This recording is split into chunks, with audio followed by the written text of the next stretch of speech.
Hello, little ones. Would you like to hear a story? I've got one for you. From Rolling with Remix.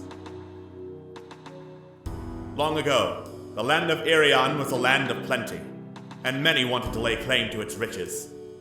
When those who lived in Irion could no longer agree on who held what, civil war broke out across the entire realm, until the kobolds, in desperation to keep their kingdom afloat, summoned the dark and terrible Yugoloth. The great dragon cared not for the alliances constantly made and broken across Irion, and razed many of its great cities to the ground, until a last desperate alliance finally slew the titanic worm. With no one in any shape to continue the fight, an armistice was reached, and the Great War ended. But tensions were still on the rise. 30 years later, a ragtag group of adventurers, who met at a harvest festival and joined forces to look for the missing mentor of one of their band, were hired by a mysterious old man to travel to the great city-states of Irion and perform acts of heroism that those in power would not approve of. But those same acts served to heighten tensions across the land, and the old man, secretly a scheming mind flayer, revealed that once more Irion had fallen into a great civil war. Now, with militaries and dark powers on the rise, our heroes gather their forces in hopes of saving what they can before Irion once more falls into ruin.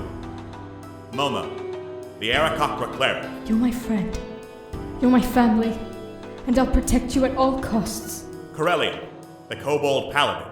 I will not make the same mistakes again. Malifane, the half-elf rogue.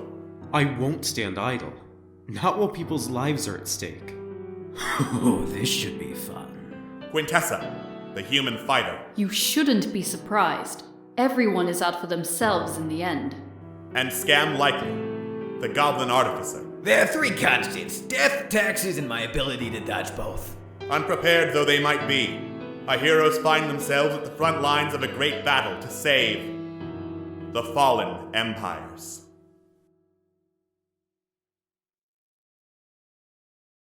Last time on Rolling with Remix, Fallen Empires. Most of our heroes found themselves in the wing of what could have been, staring into portraits of their lives at happier, better times. Momo found an instance of him back in the monastery with Arias, and ended up talking about death and what it exactly meant. Arias, in the portrait, seemed not too concerned about the idea of death. Not in the sense that he didn't care about his own life, but more in the sense that he accepted it was just a part of life, and not something to be feared.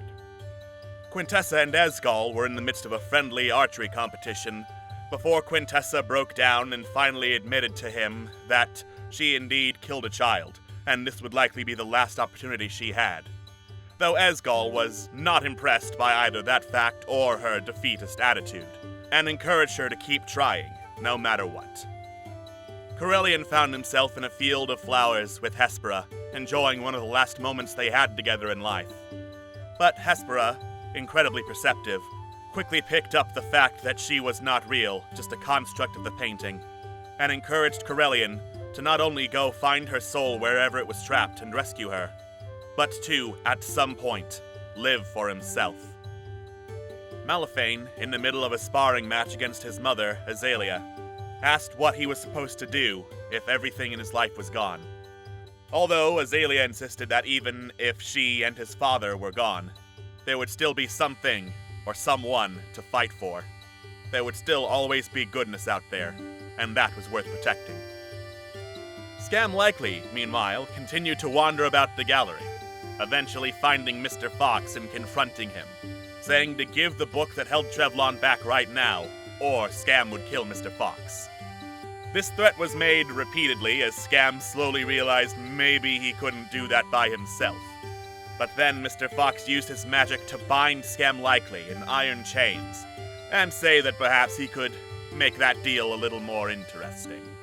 The rest of the group came running to the rescue, and Mr. Fox offered a trade back, Scam Likely, for the book, which Scam immediately took, without any sort of plan, and Mr. Fox tossed the book that supposedly held Trevlon carelessly back. However, as Scam was being taken to storage, where everything that was meant to be sold in the auction was to take place, he saw Trevlon's book, and slowly realized the other book was a copy, and Mr. Fox had duped them yet again. Our heroes quickly tried to come up with plans in which they could claim ownership of Scam Likely, and use the right of challenge to engage Mr. Fox in battle for Scam Likely's soul, and ideally Trevlon's as well, before entering the auction house, seeing Scam Likely in a rather disgusting display, as all sorts of extraplanar creatures of unbelievable power watched and prepared to make their bids. Will our heroes be able to make a true claim to challenge Mr. Fox? Will they even be able to win that battle? Will Scam leave with his dignity intact? Find out on tonight's episode of Rolling with Remix, Fallen Empires.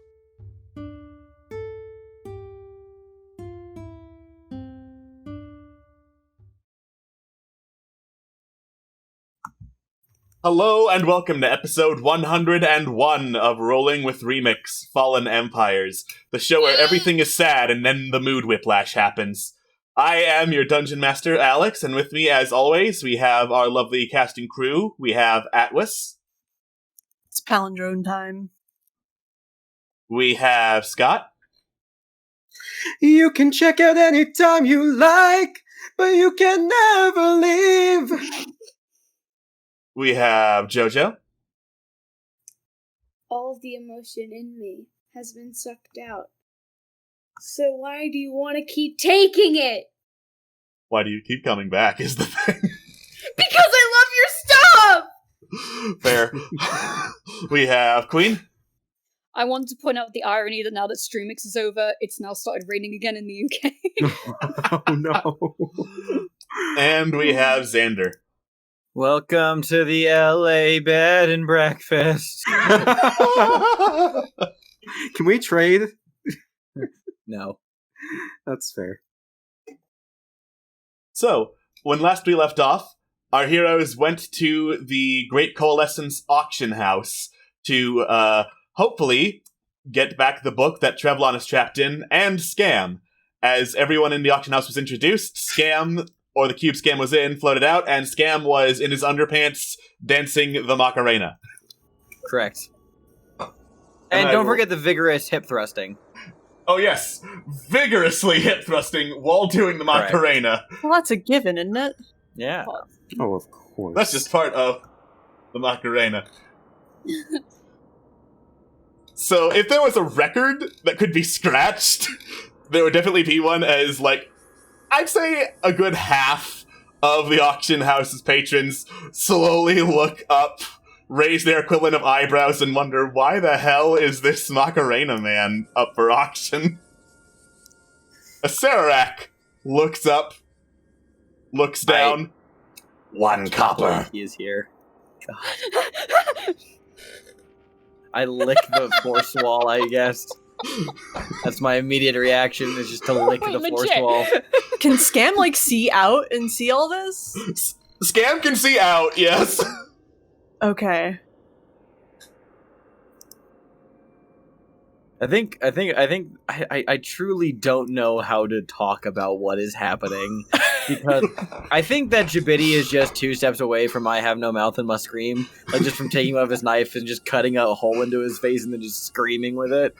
But Scam is just gonna keep vibing, sees all of his friends down there, and just kind of, it's like the dance kind of slows down, but he's too proud to really stop, so he keeps going. It's like a train wreck in slow motion. Yeah. I give a little clap. Carly, like, looks at Scam, looks at a Sararak, tilts their head at a Sararak as to, why would you want to pay 1 copper for him? Question mark. But sort of like 5 copper. Sararak just slowly turns his head to look over at Corellian. 6 copper.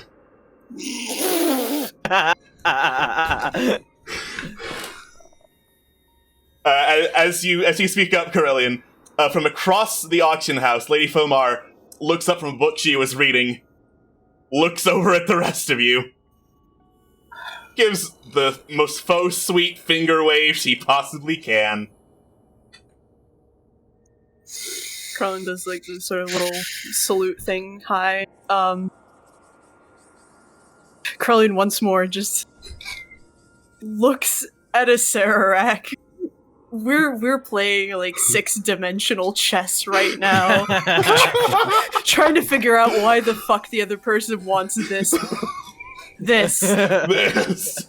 Carlin This nods. thing. 7 copper. Oh god, head and hands. Acerak narrows his bony eyes. You can see this, like, spark of dark fire briefly burning from behind them.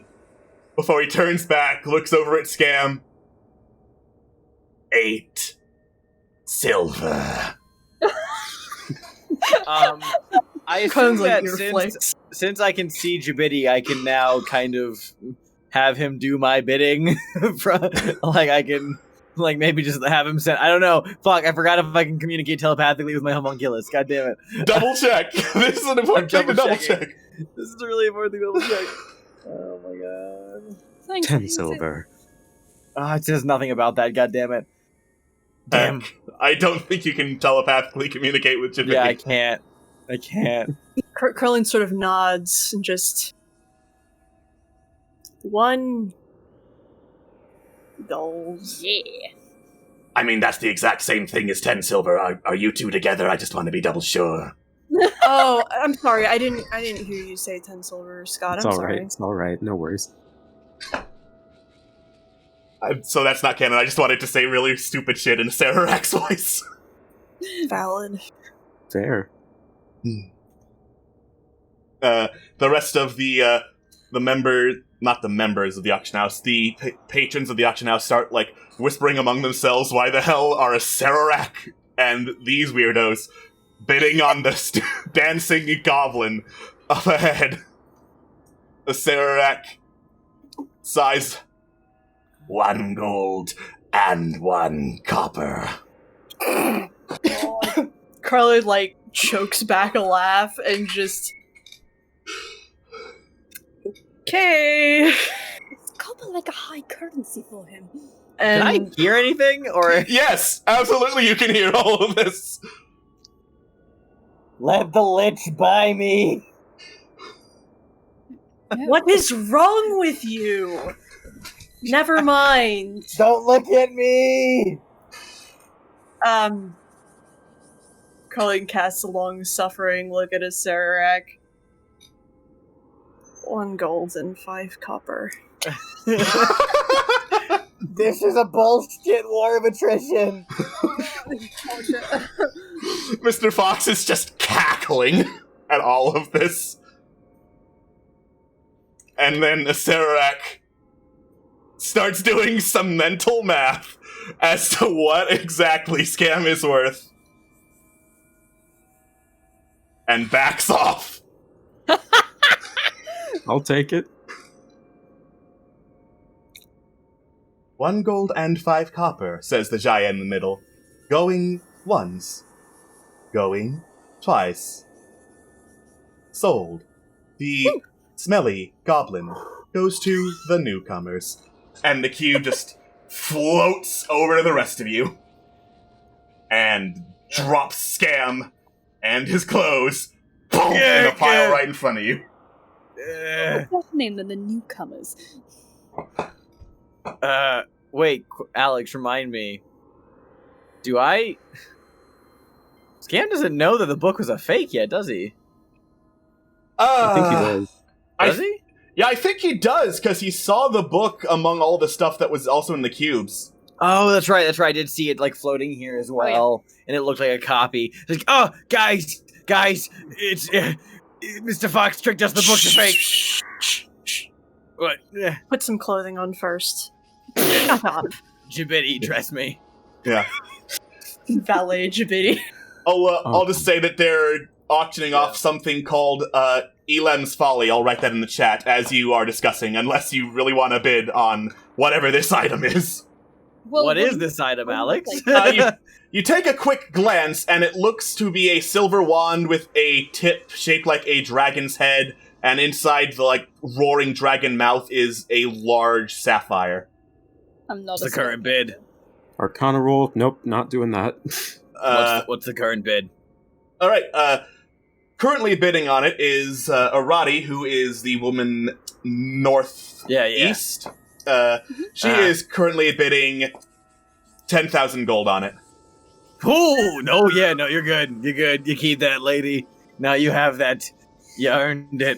God, I don't have that much. Yeah, no, right. I'm good. Don't need that. I'll just have these bids go on in the background if you want to do any discussion as to what the fuck do you do. Alright.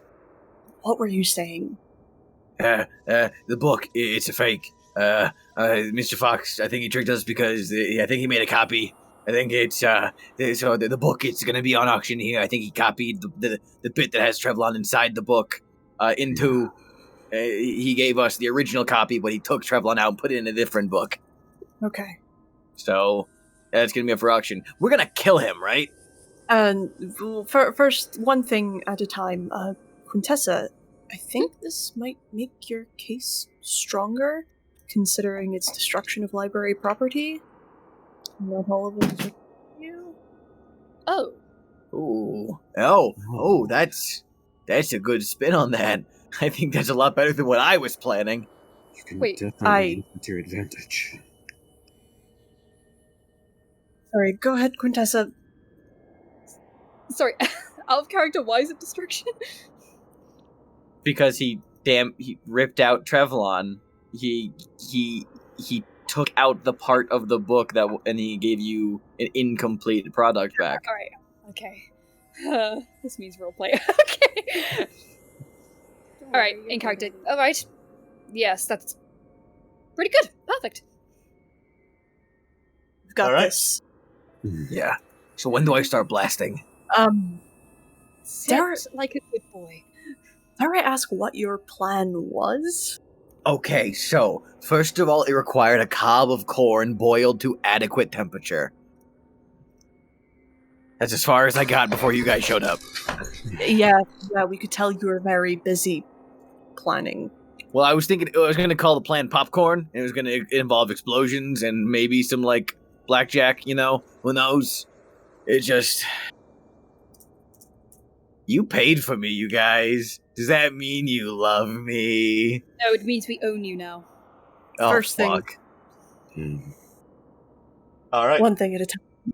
The auction for Elam's Folly concludes. The people who bid on it were Arati, Igorl, Elsbolg, the storm giant in the upper right, and a Sararak. Sararak won. I'm sorry, did you just say e-girl? Igorl.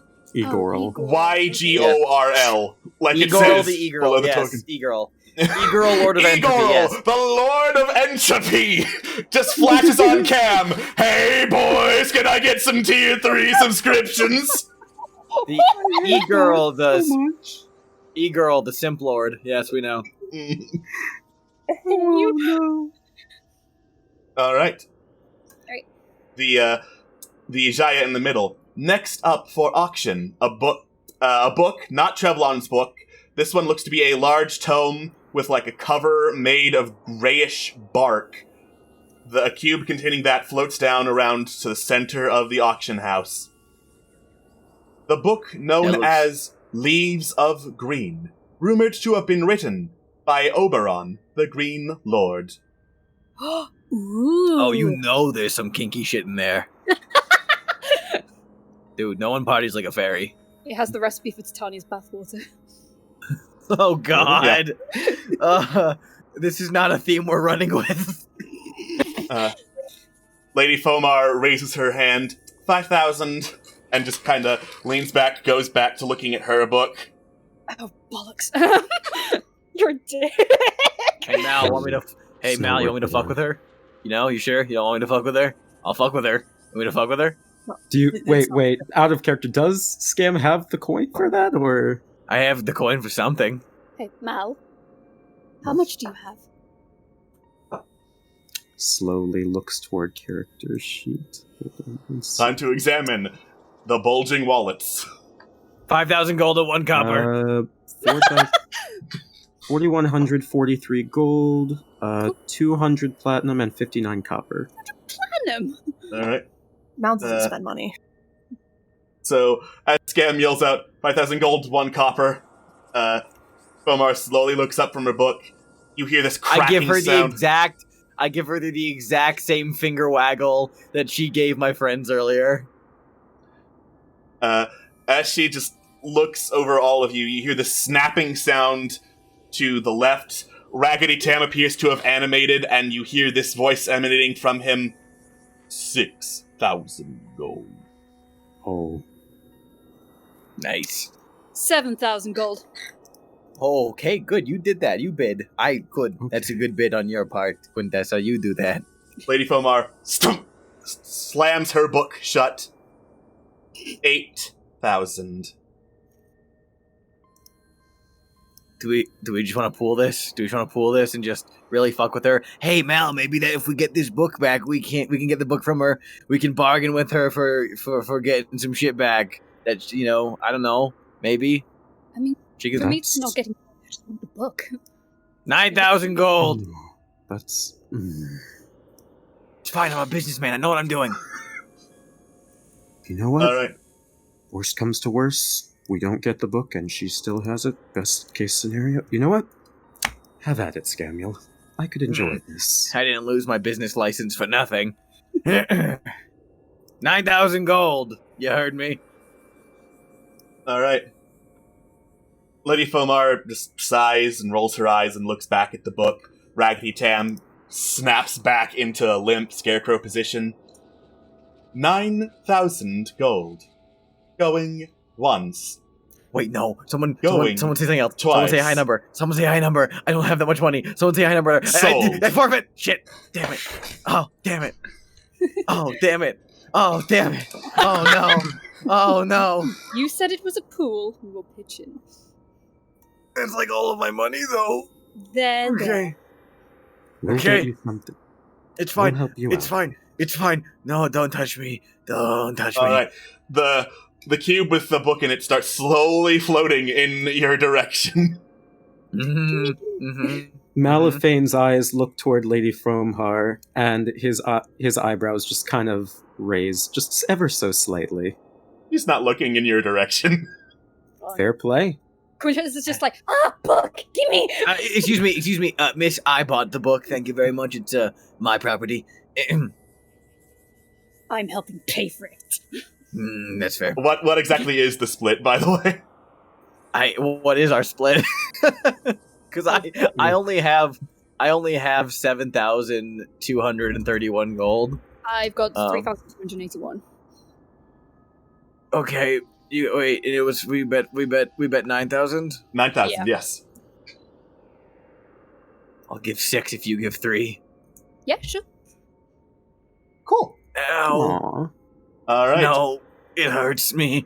The money disappears from your coffers. That's so many zeros. Oh, that's so many zeros.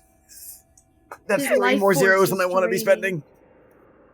Yeah, The money disappears cool. from your coffers, floating off to who knows where, as the cube opens up, and you get access to the book Leaves of Green. What is it? I start flipping through it. This is an item that will require attunement and identify to figure out what it does. But you can detect, cool. even from holding it, that it looks really aged and really fragile, but it's held together really well. This might be artifact level magic. Well,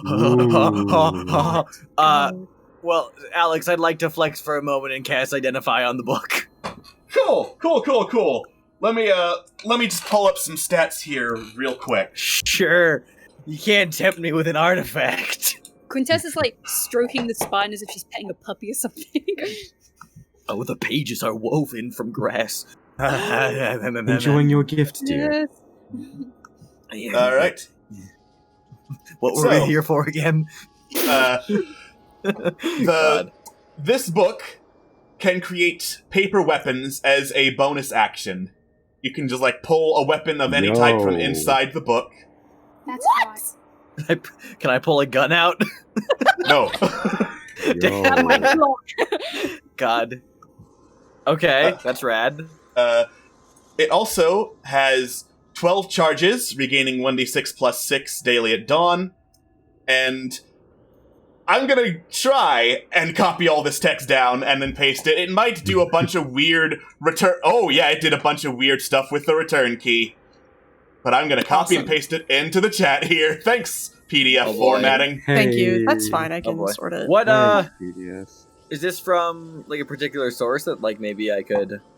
Volo's Guide to More Things Magical on DM's Guild. Oh, neat, okay. Ah. The druidy book. Yo, that's not fucking bad at all. It also Okay. it also has some minor and major detrimental properties that I'm gonna go ahead and roll for. Oh, boy. Oh, that's nice.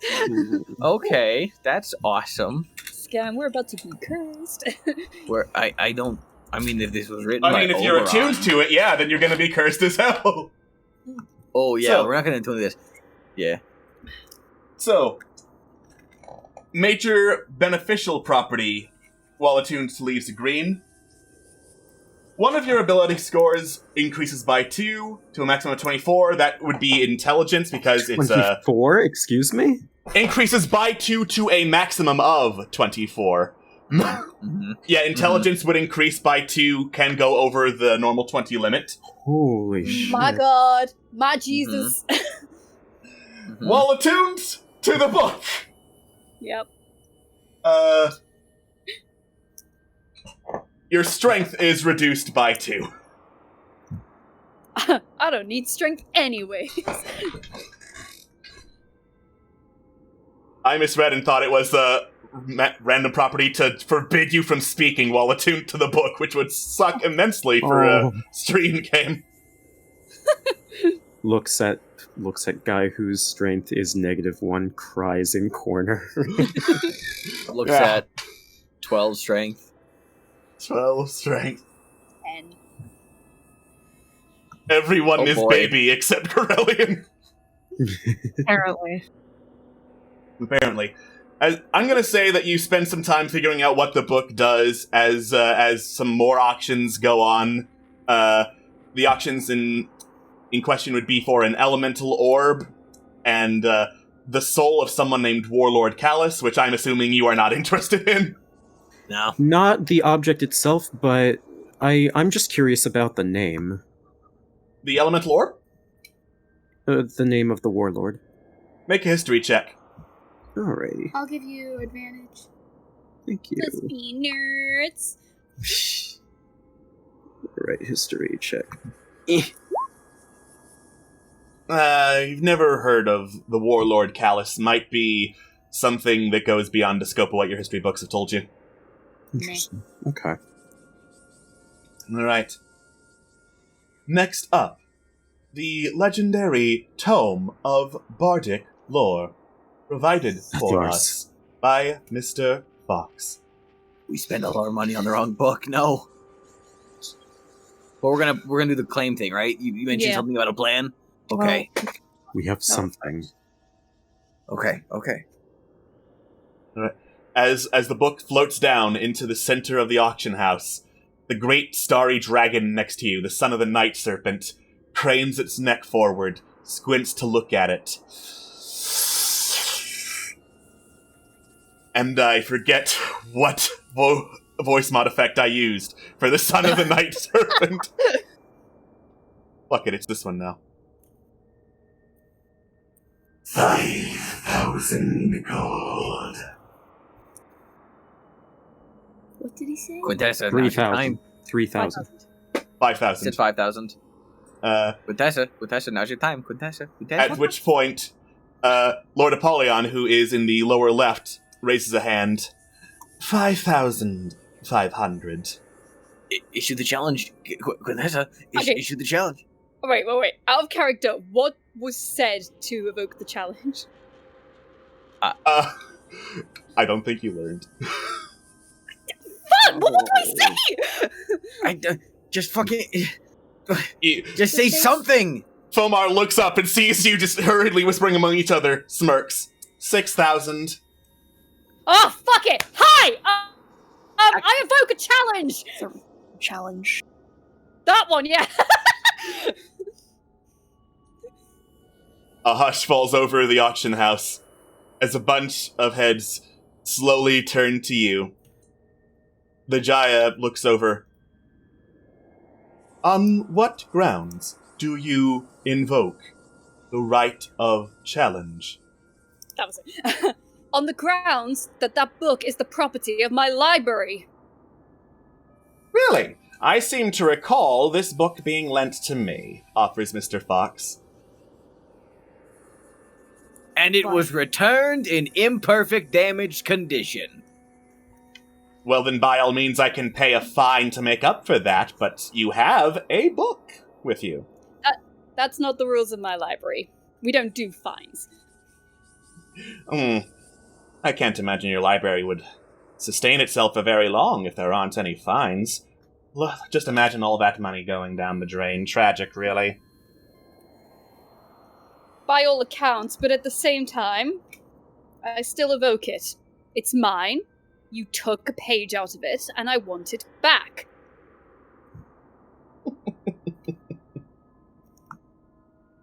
Very well. Let Mr. Fox start slowly floating down from his perch, walking over to your position. The right of challenge. In exchange for... Sorry, let me back up. There is no in exchange here. If you manage to defeat me in this right, I shall return to you one of these items that you so claim is yours. Evidently it's going to be the book, but who knows what developments will come up. And if you lose, he says... And if you lose... Your souls are mine. Of course. Deal! Mr. Fox holds out a claw. Like Scam looks at the party and says, "You can't kill the devil unless you're in hell," and then we'll move to shake the hand. This is the type of fine I look for. Yeah, Scam, you have shaken Mr. Fox's hand and zoom, you disappear. What? Just him? There he goes again. Oh, everyone well, all the rest shake the hand. Okay. Well, are all the rest of you coming, or am I just going to kill Scam and be done with it? I shake his hand. Wasted a gold and 5 copper. Yeah. Mr. Fox's toothy grin widens as he shakes Corellian's hand. Zoop! There goes Corellian. Oh, do you mind if we win, you stay away from my library as well? Not part of the deal that was shaken to. Ugh, fine. Takes it. And, Momo, you also said you shake Mr. Fox's hand? Yeah. You really shouldn't mess with an author. Oh, you have so much faith in Quintessa. I look forward to breaking you. Same could be said about you. Offers hand. Soup! And, you, Jabidi offers a knife. Shakes his hand, but, stabs through, Mr. Fox's hand while doing so. Just... Works for me. Yes. Hey guys, Jabidi did a point of damage to him. We're on the up and up. Okay, so, the world seems to fold and unfold around you as you wake and find yourself in this swirling... Let me actually get to this map so I can best describe it. A swirling field of stars atop, gigantic translucent imagery. Below you is this cobblestone clock tower with paths connecting to it. Some just free-floating wooden planks.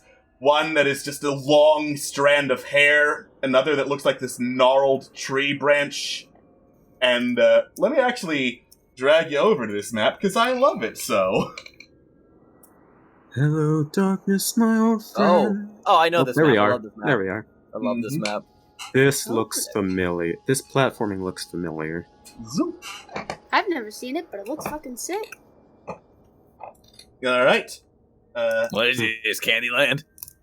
No, that would be a little bit to the northeast. And you turn and see Mr. Fox floating like roughly 15 feet off the ground, off the side of the tower you're on. You know, I've tried to be patient with you people. I have tried to be generous with my services, but every time I am met with rudeness.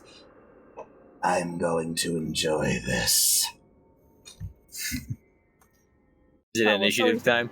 It's initiative time. Apologies for trying to be civil. Oh, and by the way, I never actually stamped the book, therefore you never lent it out.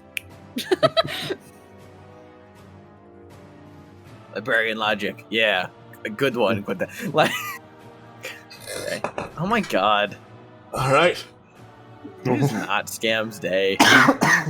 This is a bad day for Scam. Momo's just so done with all of this. He Alright. just wants to go home. Mr. Fox holds both of his fingers out to the side, starts swiftly moving them in these arcane patterns, and as he does, this crackling bolt of electricity starts forming in front of him. He points at Corellian, and the lightning bolt, BAM! Just rockets out for Corellian. He is casting Chain Lightning at 8th level. 8th? As I pull up his sheet. Does anyone have counterspell? No. No. Nope. Damn. Anyone has that ability. Damn. Why does he have sneak attack damage? Oh god, he's a rogue too. Oh my god. Get a +4. Hey. Okay, so Chain Lightning, let me double check, because I think it bounces off to other targets anyway. No. Okay, so Bolt of Lightning arcs towards a target of your choice. Base is 3 bolts, then leap off to as many as 3 other targets.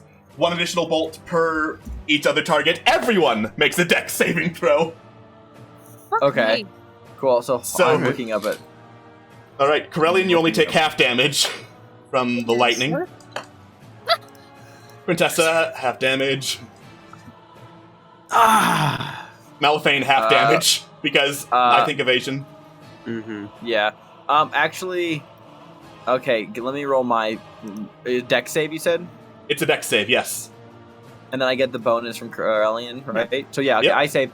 I'm going to because okay, so Momo's too low to save, but I am going to give Flash of Genius to Malifane because with his evasion he can reduce that to 0 damage. You so are I'll a just- kind soul.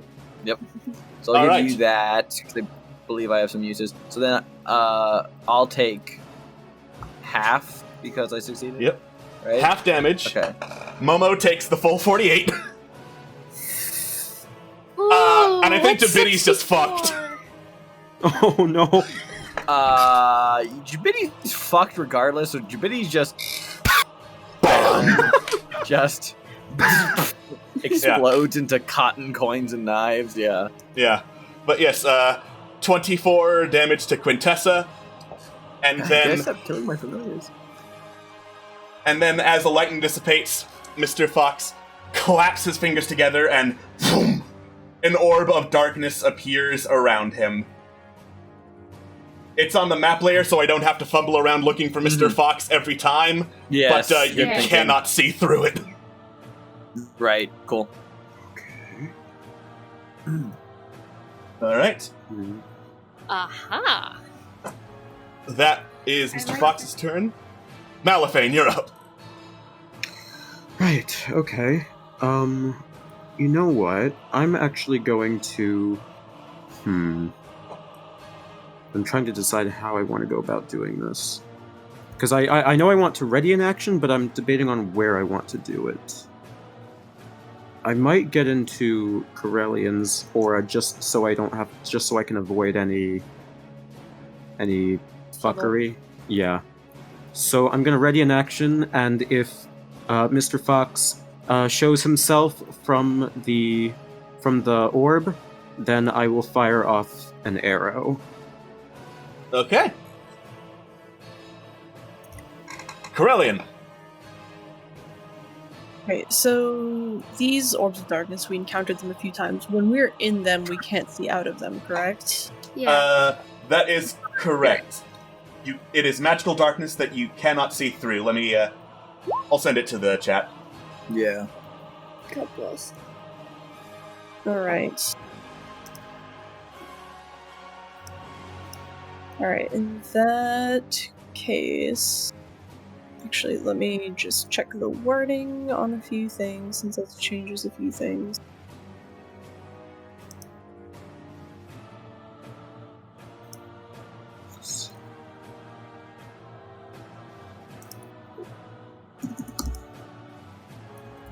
Momo is about to become KFC. Oh my god, right? Yeah! Alien is going to sidestep over here and use an action to lay on hands on Momo. And Thank you.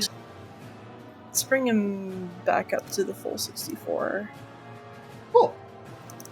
Momo, you are back up. That is 48 points of lay on hands. God Nice. damn! Thank you. All right. It is now your turn, Momo.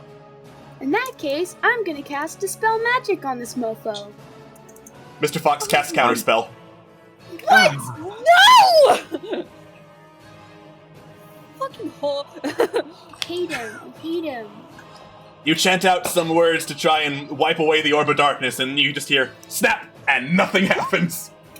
It's actually fine. You just got him to use his reaction, so he can't counterspell what I want to do to him. Ooh! All right, Fucking get him. Get his ass. Quintessa. Right.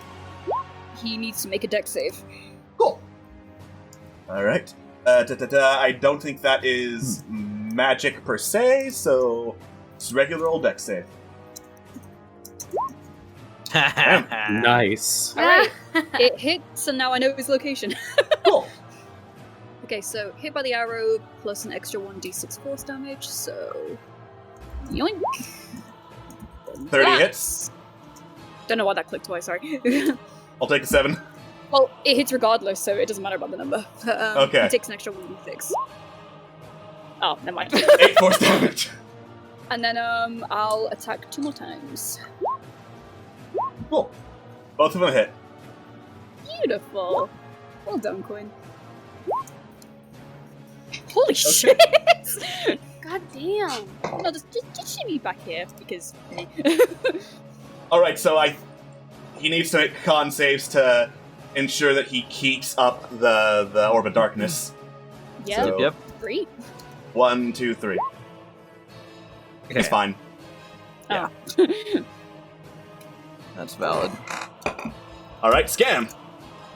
Okay, I'm wearing my boots of flying, so I'm going to, first of all, 5, 10, 15, 20, 25, 30. just to get some space away from the rest of the group. And he is... Oh, look at that orb of darkness that I can't see him inside of. If only I had some range 4th level fireball. Nice. So he needs to give me a deck save. Cool. Let me cast that spell Yeah. very quickly. He has magic resistance, so he is gonna have advantage on this saving throw. Fine. Okay, he still succeeds, so he takes half. All right. So that's 37 halves. That's 18. 18. Thank you. Okay. So it's 18 fire damage. All right. And I'm then going to... Okay, that was my action, my movement. I'm going to reaction, use my signet ring to get my 4th level spell slot back that I just spent. Now that I have my reaction back.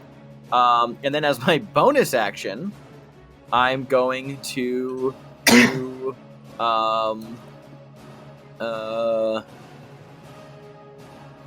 There's like... this is like a floating coin thing right here, yeah?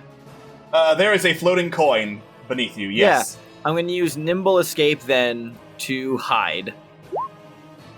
Okay. And where you're hiding, but I'm hiding behind the coin. Right behind the oh, coin. whoa, whoa, Let me set my thing to disadvantage. Because I have disadvantage on stealth. Yep. The Orb of Darkness is still up, by the way. Oh, good. Natural 1. Natural 1! You were like, oh my god, is that a giant coin? I want to get right up next to it!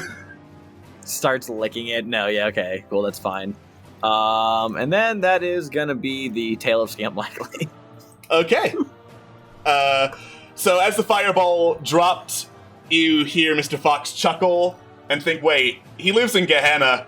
He probably resists fire, so he took half of the half damage. Right. Okay, but hey, we're learning. We're learning about things. him. That's why I got my 4th level spell slot back. All right. There is another crackle, and more chain lightning bursts out. It's going for everyone but Malifane. Cool. Can it get to me? Chain lightning, each of which must be within 30 feet of the first target. Can it get to you? Yeah. Nope. It's if the first Nope, target is cannot. Corellian, I am 1 space away. It's going to target Malifane then. Oh no, what will I ever do? Alright, so Use my inspiration to roll that. dexterity Cool. saving throw. 47. Hell yeah. Alright, 23 to everyone but Malifane. Wait, what was the And- save?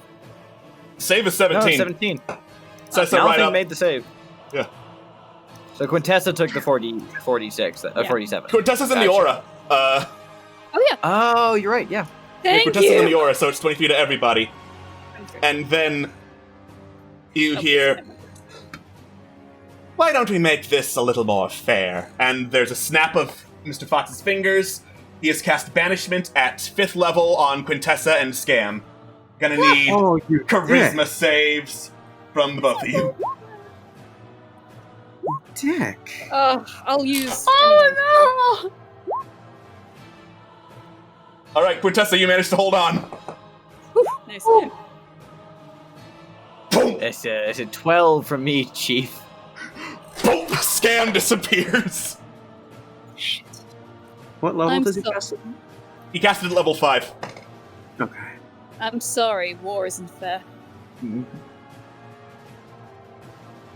Wait, No. what is the... Sorry, the Dark Orb again. What spell is that? Darkness. Does that require concentration or no? It does, thank you for reminding me. Alright, that's my ready to action then. Okay. So let's see. There we go. I don't know why I have sneak attack or superiority die checked off, but oh well. Yeah. Nope. Nope. Whee! The shot just flies a little bit south of Mr. Fox. It was my turn next anyway. Alright, 2 of these things. Oh, Okay. Both of them hit. nice. Actually, do I want to add a little something onto this? I don't know.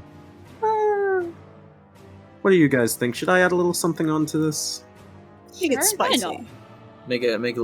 Give it some Making jalapeno. Shit, I forgot to write it down. I'll do it next turn, whatever. Oh well. Alright, that's 1, and that's 2. Okay.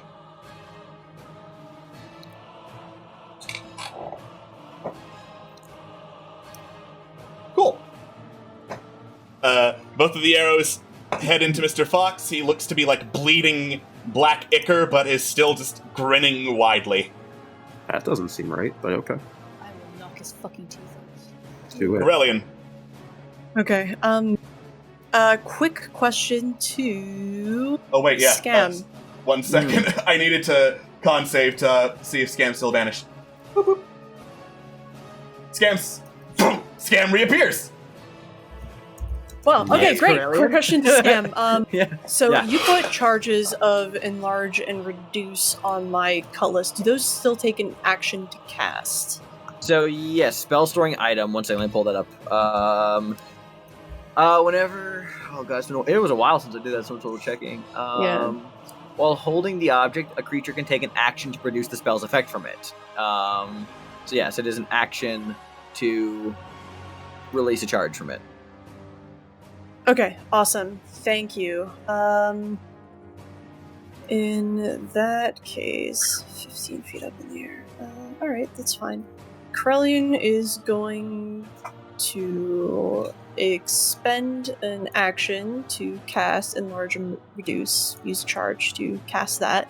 I will click it once it comes up, and then Krellian is going to move forward, let's say to about here, and is going to use their bonus action to cast Vow of Enmity. And I'll get Enlarge Reduce up real quick. And I believe that you are now concentrating on that spell. Correct. That is a concentration spell, yes. Beautiful.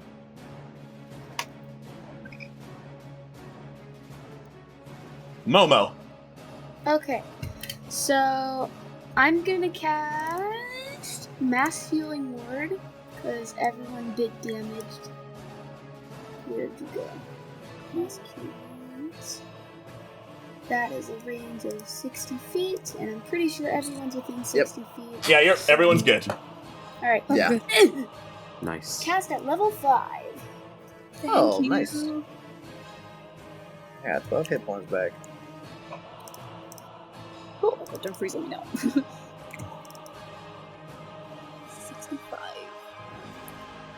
Alright, that's a bonus action. I don't think there's anything I really can do as a bonus action. No, that was a bonus action to cast Mass Cure. Oh, Oh, wait. Whoopsie! Wait, Mass Cure Wounds is a action. Mass Healing Word is bonus action, and you Yeah, so cast that Mass was an Cure action. Wounds. Never mind, then. Quintessa. Ooh, that's me. Okay, I'm gonna shuffle back just in case. And I'm gonna shoot this bitch. Do it. And I'll go to... Oh, come on! Mr. Fox just looks over as two arrows go wide, holds up a hand, and boom! One of the arrows just stops against it and drops through the sky uselessly. None of them hit. Accent surge. Okay. There, 28 one hits. hit! Fine. One hit! I don't care, it's for the pride. Okay.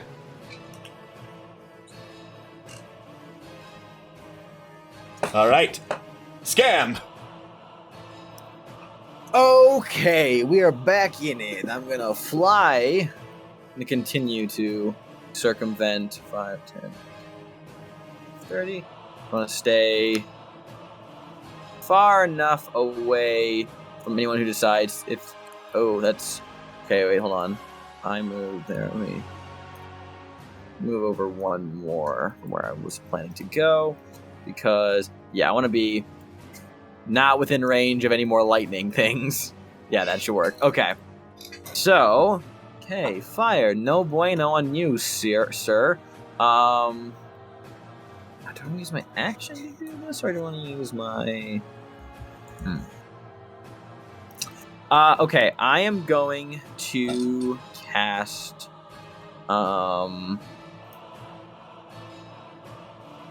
Actually, I'm not going to cast this turn. I'm going to build my Eldritch Cannon. I'm going to build my...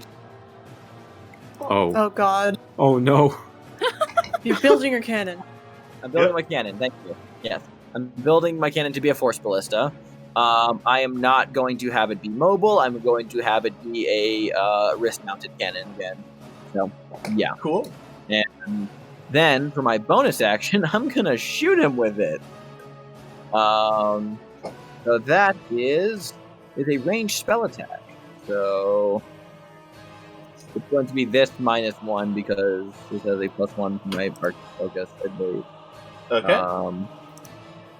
Oh, hold on. Let me double check that. I just want to make sure that my arcane focus is because my enhanced arcane focus. Oh, it's +2. Sorry, this would be a +8 then. So yes, I'm gonna roll.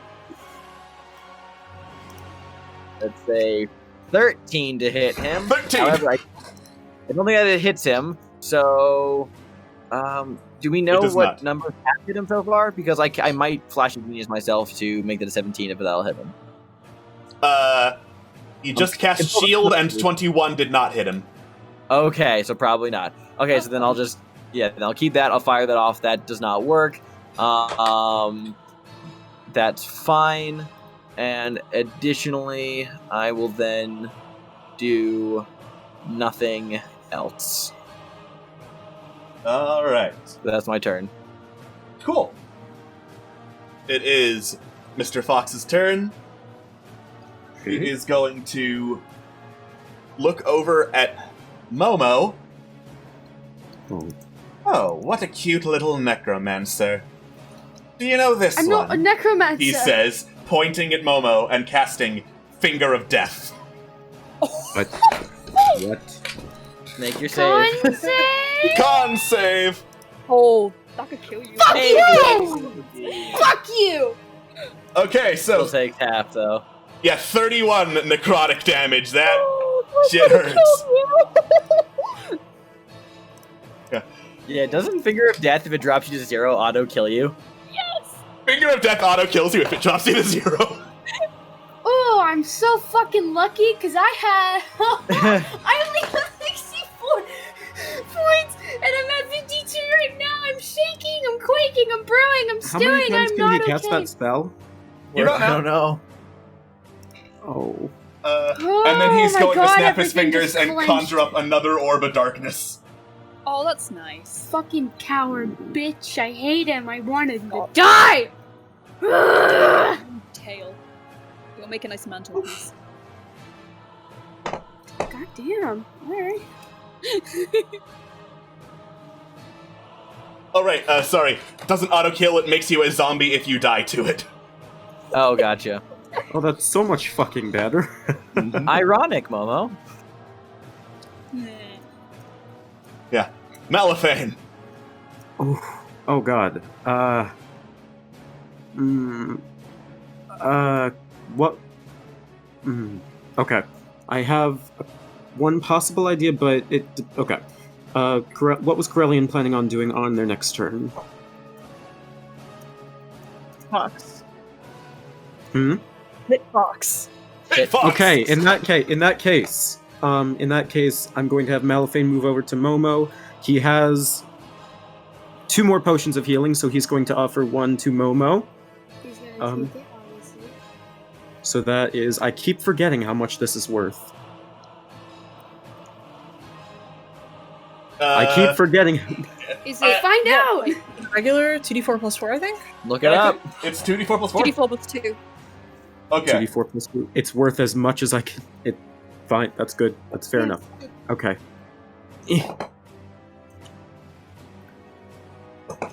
Alright, that's 7 hit points back to Momo. Yay.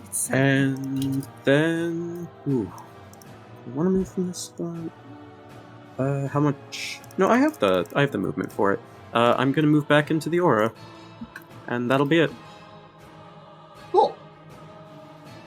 Corellian. We can see each other since we're both in the darkness, right? Nope. Okay.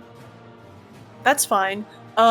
Before he cast darkness, I saw that there was there's like a ledge thing. If I got up on that, it was like right over here. Would I be within melee range? Yeah, if you can remember where it is, make an athletics check. Sure, awesome. Since that's a strength check, would I get advantage on that? You Because I'm are enlarged? medium, so yes. Nice. You take a leap of faith and land over on the ledge, which I believe is here, and that's safe enough to reach up to hit Mr. Excellent. Fox. Awesome. In that case, I am going to indeed reach up and hit Mr. Fox. Wild So I'm swing. gonna do You slap that. him. I don't have advantage, but I have normal since I have my Yep. vow of enmity up. Cool. Nice. Cool. He's gonna cast shield to block the first one, but the second one does hit. Awesome. Okie dokie. And I'm also going to smite on top of that. And, fuck it, I'll put a 3rd level slot into the smite, so that'll be a 48, I believe. Okay. Yeah, 48, because first level is 2d8. 19, nice. Alright. So, con save to avoid drop in the darkness. Yep. Boom! Nice. Darkness is dropped. And 33 damage. Alright. Black and white flecks are dropping off of Mr. Fox's body, and he has not changed that smug expression once. Ah, nice. It's a Tuesday. Yeah. It's just Momo. nice. Momo is gonna fly about right here into the aura. Maybe heal And- yourself. Excuse me? Maybe heal yourself a bit. It's fine. It's fine. Alright. Do you think, Okay. Momo? Do you think? No, it's fine. I was in my groove! Dang Do it! it. You I'm think sorry, it's right. you've You think thrown it's up. right. What do you Don't think is worry. right? No, Go, you're right. you're You're right. right. You're right. Dead. You're right. I'm sorry. I'm sorry. Okay. He's got advantage Oh. because this is, in fact, magic. Mm-hmm. Okay. So no Nothing damage. doing. Shit. Damn. Damn it. Okay. Good attempt. Good attempt, Momo. You guys make me feel so special. We love you. Quintessa. That is my name. Okay, I'm gonna try. Yeah. Nice. Yes. Nice. Hallelujah, Jesus Christ, my queen.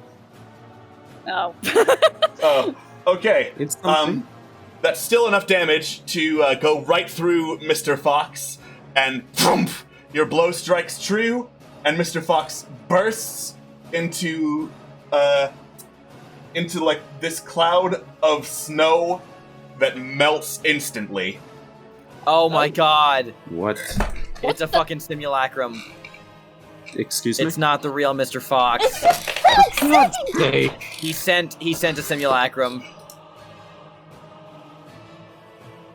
Well, that was still satisfying. Well, what does that mean for us then? That Where is he means then?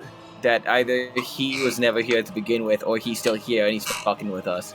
Oh no, are we getting bamped out of here, Alex? Or are You we are just not, in sitting here fact, like getting that? bamped out of here. Oh, so he's a fucking He's- coward and can't he's- handle taking He's us still himself. here. He's still here, Still here. and he's fucking with us. Hey, Mr. Fox!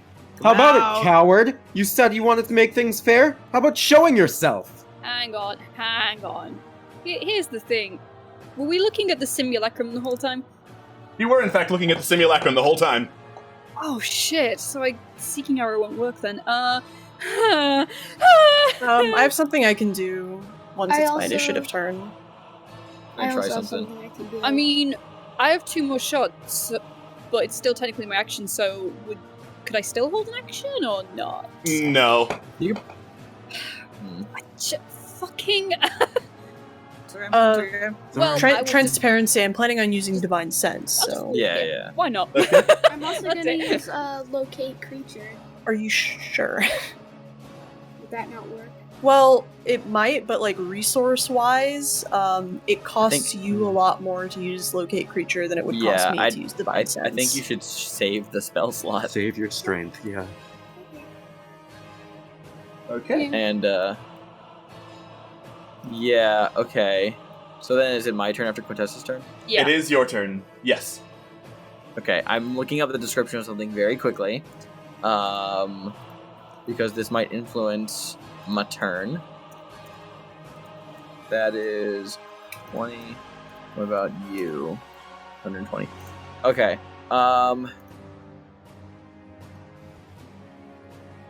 About that far away from me. I'm gonna move.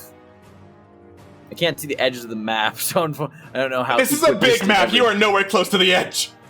Yeah, I know. What the fuck? Yeah, hold on. I'm just measuring my distance. Okay, that's 120 feet away from me, and that's 120 feet away from me. Okay. So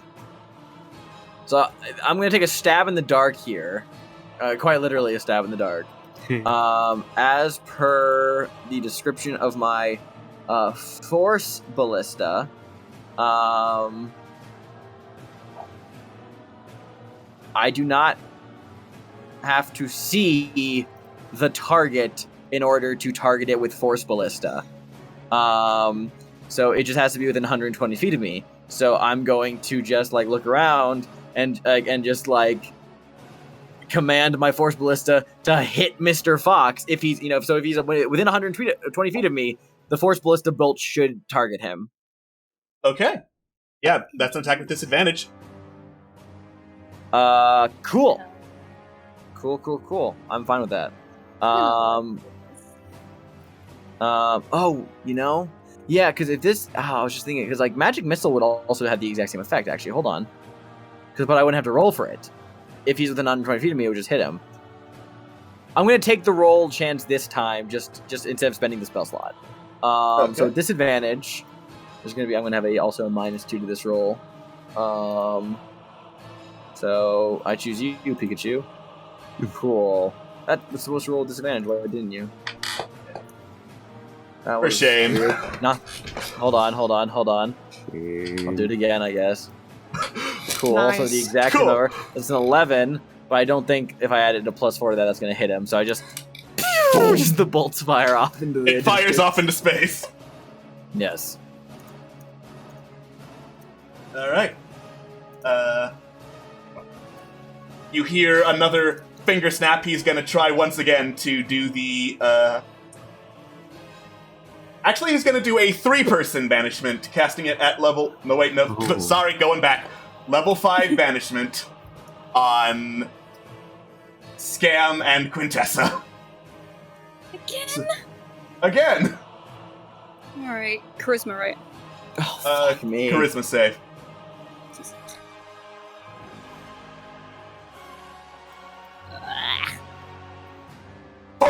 The both of you just disappear as Mr. Fox reappears at the southern edge of the main platform. Oh, he was right behind me! Is it the real one, though? It probably. I mean, what are the chances I would populate this map with nothing but simulacra of Mr. Fox? I would end you. We'll find out. Alright. I don't know why his turn didn't show up after I booped him from existence. It's 21, though. Did you delete his original token? You deleted his original token, that's why. We actually killed the real one. Yay, we can go home now. Oh, wait, yeah. The original token is up here. I just made a second token, so there's the second one. Goodbye, other Mr. Fox. And he's not going to cast Darkness again because Banishment is concentration. Instead, he is going to...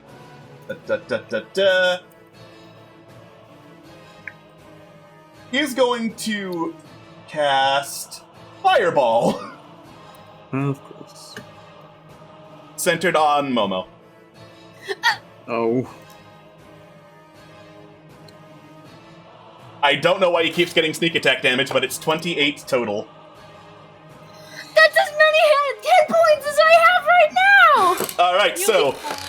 Because you have to play the worm, Corelli, and even though you failed, it is half damage, so 14.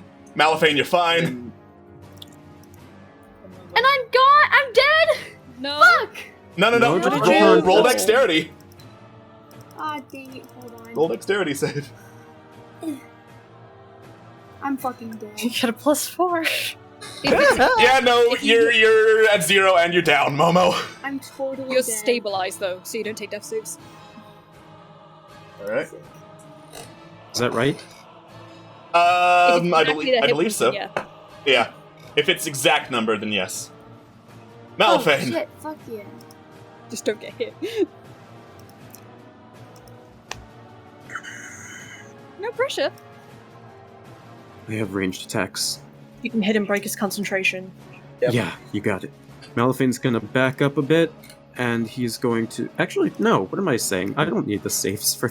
Yeah. He's going to fire 3 shots at him, so that uses his bonus action. And with that bonus action, he's going to use... Where is my feature? There it is. He's going to use Snipe. So if that third attack hits, it's going to add some extra damage. So, Cool. so come on. Ooh, nice. Those last two hit. Nice. Alright, so here's the first one, and here is the second one. All right, so 2 con saves. Don't know why he had advantage. So he failed the first one. He failed the first one. Foop, foop. Quintessa and Malifane are back. I want him to Quintessa and Malifane are back. Scam is just wearing a Malifane mask for whatever reason. Who knows? Pulling we off went on to Peter the Haas. convention whilst we were going. I can't believe damn. Peter Haas is in my own damn stream. I mean, I'm flattered, but... Who thought you could get the bags were in my hands? No. Moving on. All right. So, as I math out that damage, Corellian.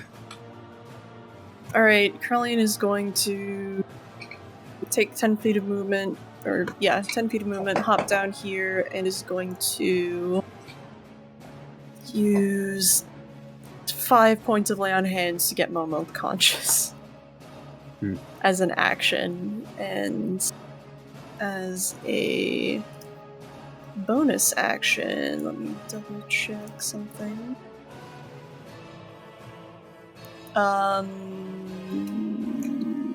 Nope, not gonna cast something as a bonus action. Instead, I'm gonna move forward some more.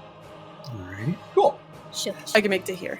You just, slap Momo awake with 5 points of healing and keep running. Basically.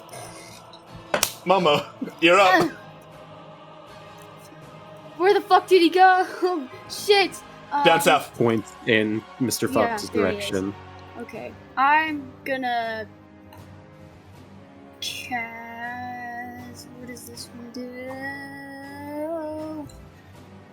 I'm gonna cast my 6th level, my 1/6 level. No, I'm not gonna. I don't know what's a good idea anymore. Spellcasters in nutshell. What does this button do? Oh, big red shiny button. Ooh, shiny. I'm gonna. He's resistant to fire. Yeah, he's resistant to fire, still looking as smug as ever. Yeah, that's like all of my spells. I'll move right here, and I'll cast Harm on him.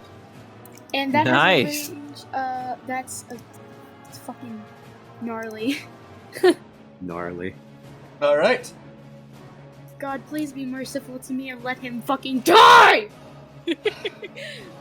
Nice. Alright, Nice. you Squeak. send out this wave of powerful necrotic energy to just wreck Mr. Fox's shit as he stands there and grins. As always, Momovol, you know nothing. Not really surprising to anyone at this point, though, if we're being honest. He is immune to necrotic damage. Fuck.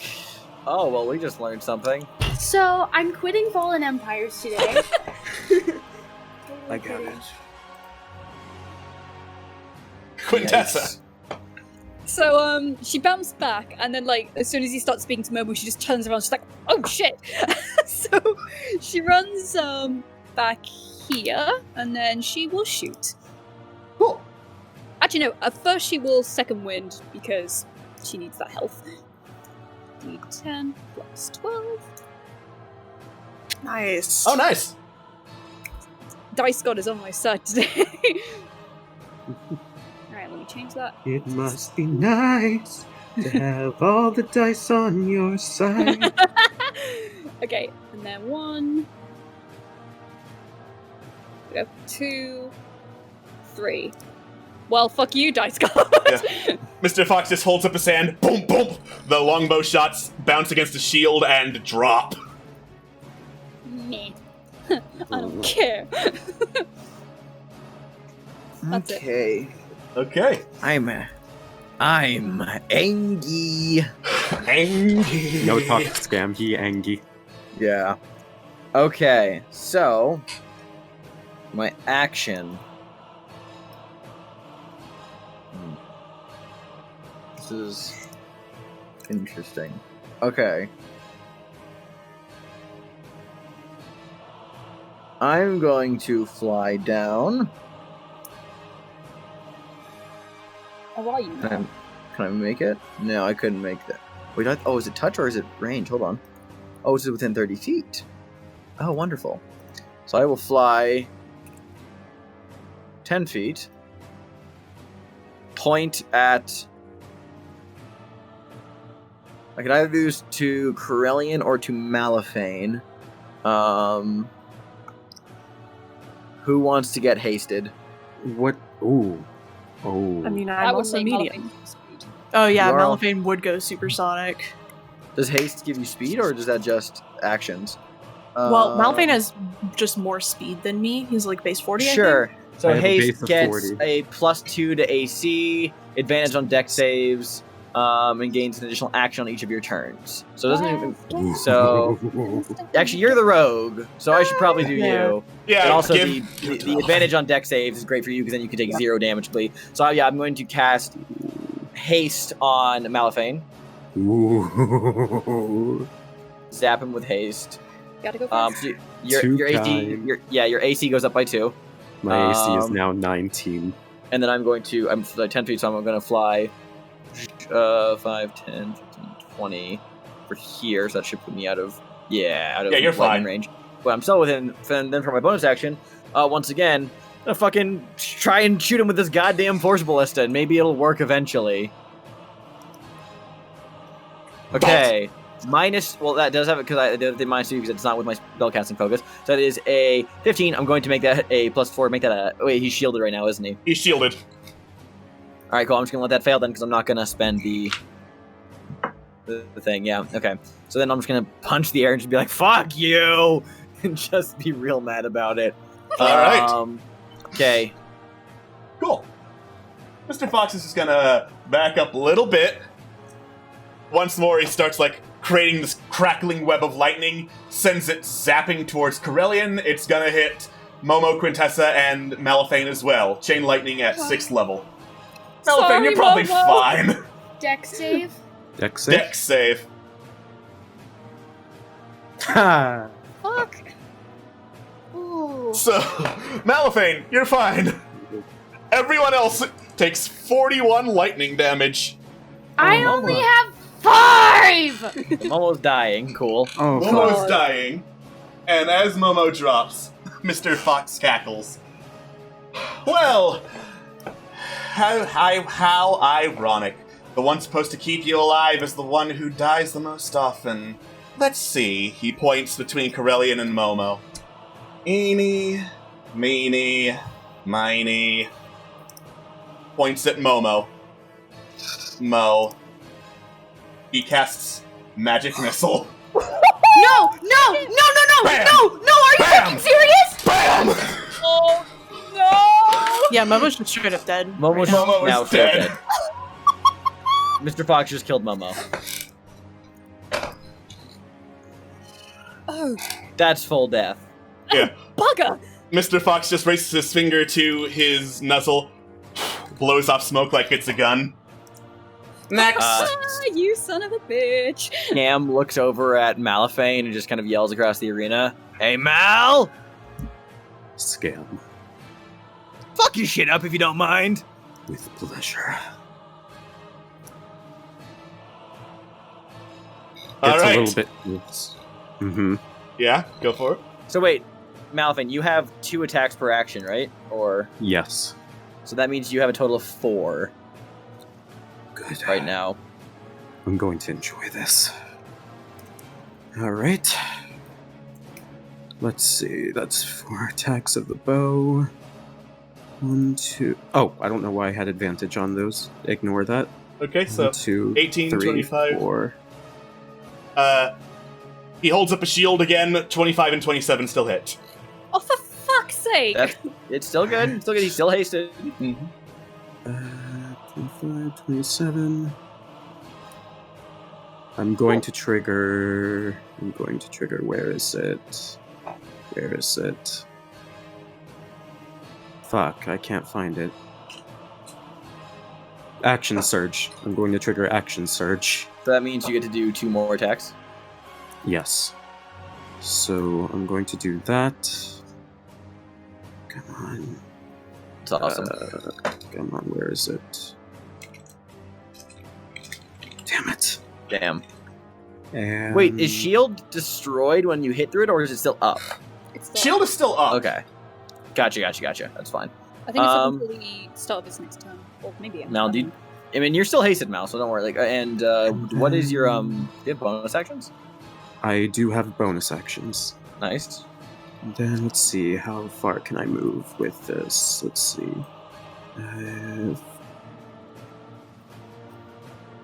This is technically the edge, right? I could still... Like, this is the tip of it, right? Technically, I think you're nimble enough to balance on that. Good. He's going to run up there, and he's going to... Oh, wait. Never mind. What? I forgot I used the fucking, You tried shooting him, and now you're running into melee range without already. any attacks. I'll save that for next turn. So I'll just use my bonus action to snipe again. So I will do that one more time. One last time. Oh! Oh, nice! Yeah, This that's is gonna definitely be a hit. fun. Okay. So, that's a lot of damage. He's not looking so hot. Good. Oh, what's the matter? You act like you've never seen a dead Aarakocra before. Oh, this guy's a dick. Shut Scam your wants- goddamn mouth. Scam's just yelling, hey, he's being sly because he knows that we're not going to be able to kill him because he'll be regenerating his fucking home plane, but still kill him. Just fucking it up. Give We'll him be my angry later. Carlian, like, glances at Scam and just sort of does a little shrug, and then is going to run forward to about here, then use a bonus action to cast Misty Step to here, and then is going to make some weapon attacks. Holy fuck. So there's my Misty Step. Bam! There it You is. teleport up to go whack Mr. Fox.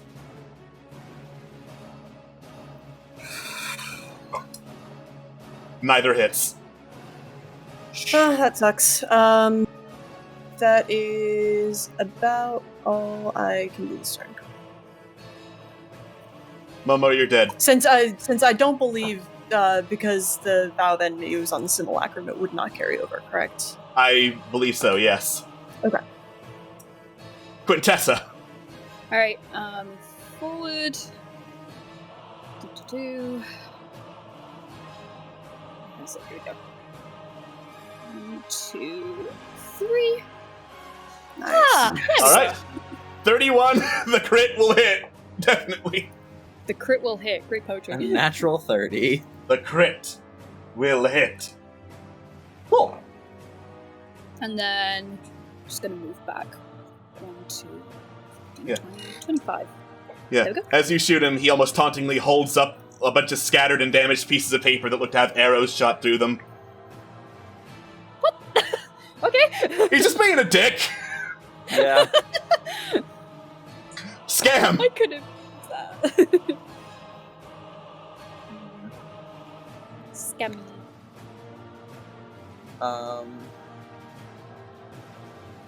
Thinking. I'm doing mental acrobatics right now. Understandable. I am tired of not hitting this motherfucker. And so what I'm going to do is, because honestly speaking, like all my other things, I'm going to burn the 4th level spell slot to do a 4th level magic missile. It's not the most damage, but they all auto hit. So No, they that would don't. be- He's got shield up. Wait, sorry, is that how that spell works? Sorry, hold on. Magic missiles blocked by shield? You take no damage from magic missile. Oh, sorry, then I'm not going to cast that. I did not know shield worked like that. That sucks. Yeah. I'm not going to roll any of those things. Which that makes sense. But like, I did not know that. I learned something. It's fun. usually doesn't come up because enemies don't cast magic missile. Right? All right. Well, Wait. I'm still gonna cast. Still gonna cast something. I'm still gonna Wait, then won't spend my like fourth. 22 have hit then? Because doesn't his thing get boosted up to 22? You don't know that Mr. Fox's AC is the same as a regular Arcanoloth. Oh, for Oh. fuck's sake! That's valid. All right, then cool. So not doing magic missile. I'm instead going to cast Chaos Bolt at 4th level at him. Ooh, good choice. So I'm going. Yeah, I mean, so I'll still have to roll for this, but that is a 22 to hit. I am going to use my last Flash of Genius to make that a 26 to hit him. 26 will hit him. Cool. And then let's see. Okay, hold on. Let me just refresh myself on the spell very quickly, which is okay. The first 2d8 I roll is determined by the d8s. Gotcha. Okay, cool. So that was I rolled an 8 and a 2. I could either do cold or thunder damage. Ooh. Deafen him. Yeah, Scam will be like, shut the fuck up, and then just sound like a burst of fucking sound, just deafening fucking sound at him. That'll be thunder damage. So then he will take, so that is 2d8, yep, so that was 46. That's 22, and then because I'm casting this with my Arcane Focus, I get to roll an additional d8, from my Arcane Firearm feature as an Artificer. Where is that? Yeah, it's a D8. So let me roll a D8. That's a 5. So up to 27. And then let me double check one more thing. Because I might do this instead of shooting at him. Actually, no, I don't need to do that because this is not this is no action involved. I'm going to do Fury of the Small to do an additional 12 points of damage to him. Bite his kneecaps off. Okay. And then for my bonus action, I'm going to shoot him with my ballista. All right. I love octopuses. Or at least I'm going to try to, because I've missed every fucking time with this thing. Oh, also let me move. 20th time the charm. Right? I'm going to... Can't... Oh, because I'm on the measure tool. 5, 10, 15, 20, 25, 30. Just fly over here. And then I'm going to just fucking pop! Shoot at him.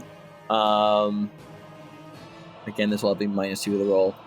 Because I believe... Yeah, because, like, my enhanced arcane focus gives me a +2 bonus to spell attack roll. Wait. Oh my god. I have misinterpreted this thing the whole time. Because the way that the enhanced arcane focus spell says is just I gain a +2 to my spell attacks, which I've been assuming was like, oh, that's only through spells I cast from my arcane focus. But the infusion says 2 spell attacks. The ballista is counted as a spell attack. Oh, okay. I think Scam realizes this, tapes his fucking wand to his force ballista and shoots him with it. Nice. Go for it. Magic duct tape. Magic duct tape, exactly. Fucking So with my force ballista, cool. Let me do that. God. Maybe I'll hit him. Probably not. 20. 20 probably doesn't hit him. 20 doesn't hit him. I'm double checking. You didn't need to try and shoot him. That was enough to knock him down to 0. What? With Fury of the Small was enough to knock him down to 0. Yes! Incredible. You just saved Corellian's life. Corellian 100% would have died. Crow like pants and then turns back to Scam and just nods, as in like, I knew you got me, dude. Alright, so Corellian, heavily bleeding, stares down this fox who's just preparing another blast of lightning to eviscerate Corellian, and then BAM! This crackling bolt of thunderous energy strikes Mr. Fox dead on, and he bursts into black ichor, covering Corellian. Your books are overdue, bitch. And Mr. Fox is gone. as I go back to the auction house and put you back on the actual token layer. Yeah, we all get fucking instant bamps back out. Awesome. Bam, bam, bam, bam, bam. You would get all bamped back out. Momo's still dead. Yeah, Yeah, I Caroline, figured. I'm coming up soon in turn order, so as soon as we get in there, Caroline is going to use their last third level spell slot and cast Revivify on Momo. Oh, fuck. Thank you. You send the shock of magical energy through Momo, and Momo gasps back to life with 1 hit point. Well, that was fun. We did it. We won. Thank you. Hey, Momo, do you have, like, frequent flyer miles for the afterlife? Alright. Alright. The patrons of the auction house look at you with this mixture of amazement and, like, begrudging respect. And you look around and see Mr. Fox on the ring of auction items just slowly clapping. Hey, you killed our friend and he stayed dead. Why are you still not dead? I mean, it was inconvenient, but I could just go back here. I do have an invitation. I mean, you're right, but just because you're right doesn't mean you're right, asshole. Yeah. Alright. Doesn't matter. We won. Yeah, we won. Give us that fuck. I'm pointing at Trevlon. Yeah. Give us Trevlon Blue Quill, pointing at the fucking book in the. Yes, I did make the deal. In exchange for beating me, you'd get one of the items in my possession that apparently belongs to you. Are you so sure it's Trevlon you want, though? What Yes! What? No, hold on. What are you inferring? There's a little thing I've been holding on to this whole time that I'm sure Corellian would find very interesting. Caroline sort of tilts his head. Alright. Mr. Fox snaps his fingers and this, like, glowing glass bottle appears in his hands with this floating green orb of energy slowly drifting to and fro in the middle of it. What is that? What is that? It's not really a question of what, it's a question of who, though once someone is dead, what and who gets rather blurred. You son of a bitch. Give it 2 seconds. While this is going on, Scam would actually like to, like, scramble over to Lady Fomar for a second.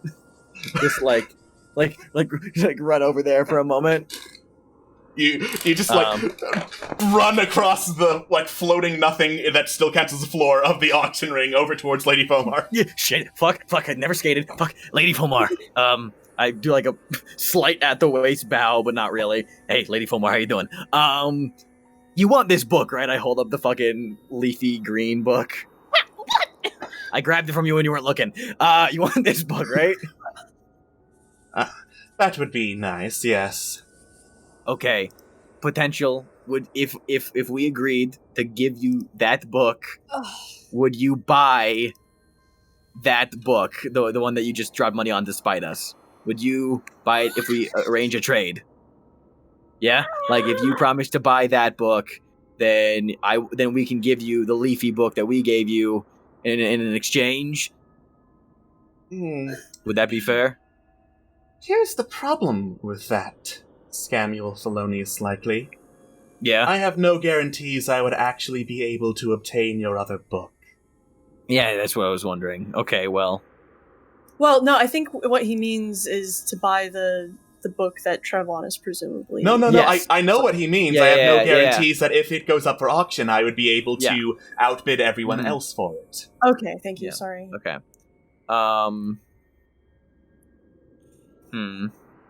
Okay. Run back over to the group. Okay. So, like, do we want to, like, get the soul back? And then, because that's not up for auction, that's in his possession. Do we want to get the soul back and then drop some money? Because Lady Fomar might be up for a trade as long as she can secure it. I'm willing to help drop money in that regard if we can give her the book. I mean, hey, Quintexa, the book, super nice. Yeah, real cool to look at, but also consider we can use books as bargaining chips. With Lady Foam. Yeah, And if not even, You're and if not for, serious. and if, yes, of course I am. She wants it. We can get something from her. If not this, if this situation is moot, then we can probably trade her the book in exchange for her fixing your mom or something. Do you think that those paintings you all were in there, do you think those were real? Do you think those were true? What actually would have happened? I wasn't in there. I was looking at some really good. Yeah, Carlene is looking at Malathane, Yeah. Momo, and Quintessa. I I feel don't know. I feel it's what I wanted to hear. I don't know if it was real. It's It's definitely something that we needed, but I can't guarantee that it's something that we can have. The auctioneer, the big robot auctioneer, the one that we've seen around here before. I think The thought floating occurs orb to in the middle, Scam yes. And looks at the orb and says, "Excuse me, what's the alignment of this plane?" If we were to arrange it on a 3x3 grid, we would on be the wheel. Yeah, in the middle. Neutral. Well, okay. And that was the Hall of Things That Could Have Been? Is that what it was called again? The Hall of What Could Have Been. The Wall of Correct. What Could Have Been. I mean, that's... I would say that in a plane that operates on an entirely neutral, unbiased basis, it would present you with cold fact. Not even necessarily cold fact, just the cold statistic of, indeed, what's on the tin. What could have been. So, it's one of many possibilities. The future is not preordained or guaranteed. And in a land of absolute neutrality, I think that fact is... We're in the fucking interplanar auction house. This is a place of cold, hard factuality and transactionalism, okay? Like, quite literally, this is a mecca for me. But it is, I think that what's on the tin is what you get, okay? I don't necessarily think that it is the best of. I think it is a hall that presents you with an idealistic, but still rooted in fact and possibility. Like, if I had walked in there, I don't think I would have seen myself sitting on a pile of money having killed God. I don't think that's, what? Because that's what I would wanted to hear. So, Carlene takes a deep, shuddering breath and just sort of looks down at their claws and sort of puts a heavy claw on Skim's shoulder and leans in and whispers so that only Scam can hear. Mm. She told me to live. She told me to move on and live. I'd get Trevlon back. Hey, if he has her soul, you can't ever save her. You'll never get her back. You can't bring that back if he owns the soul. Would you? And no, hold on. Yeah, she wanted you to live because the ultimate act of love is making sure that someone can be happier than you are. But think of this. Do you want her soul to belong to that thing? She was going to do it. She wasn't on it. She was going to sacrifice the entirety of her deal. If what you said is true, and if we have reason to believe that this place is true, that it's true, neutral, then what she told me, as much as I would love to believe that it wasn't true, as much as I would love to believe that she was telling me what I wanted to hear, that's not... I couldn't... I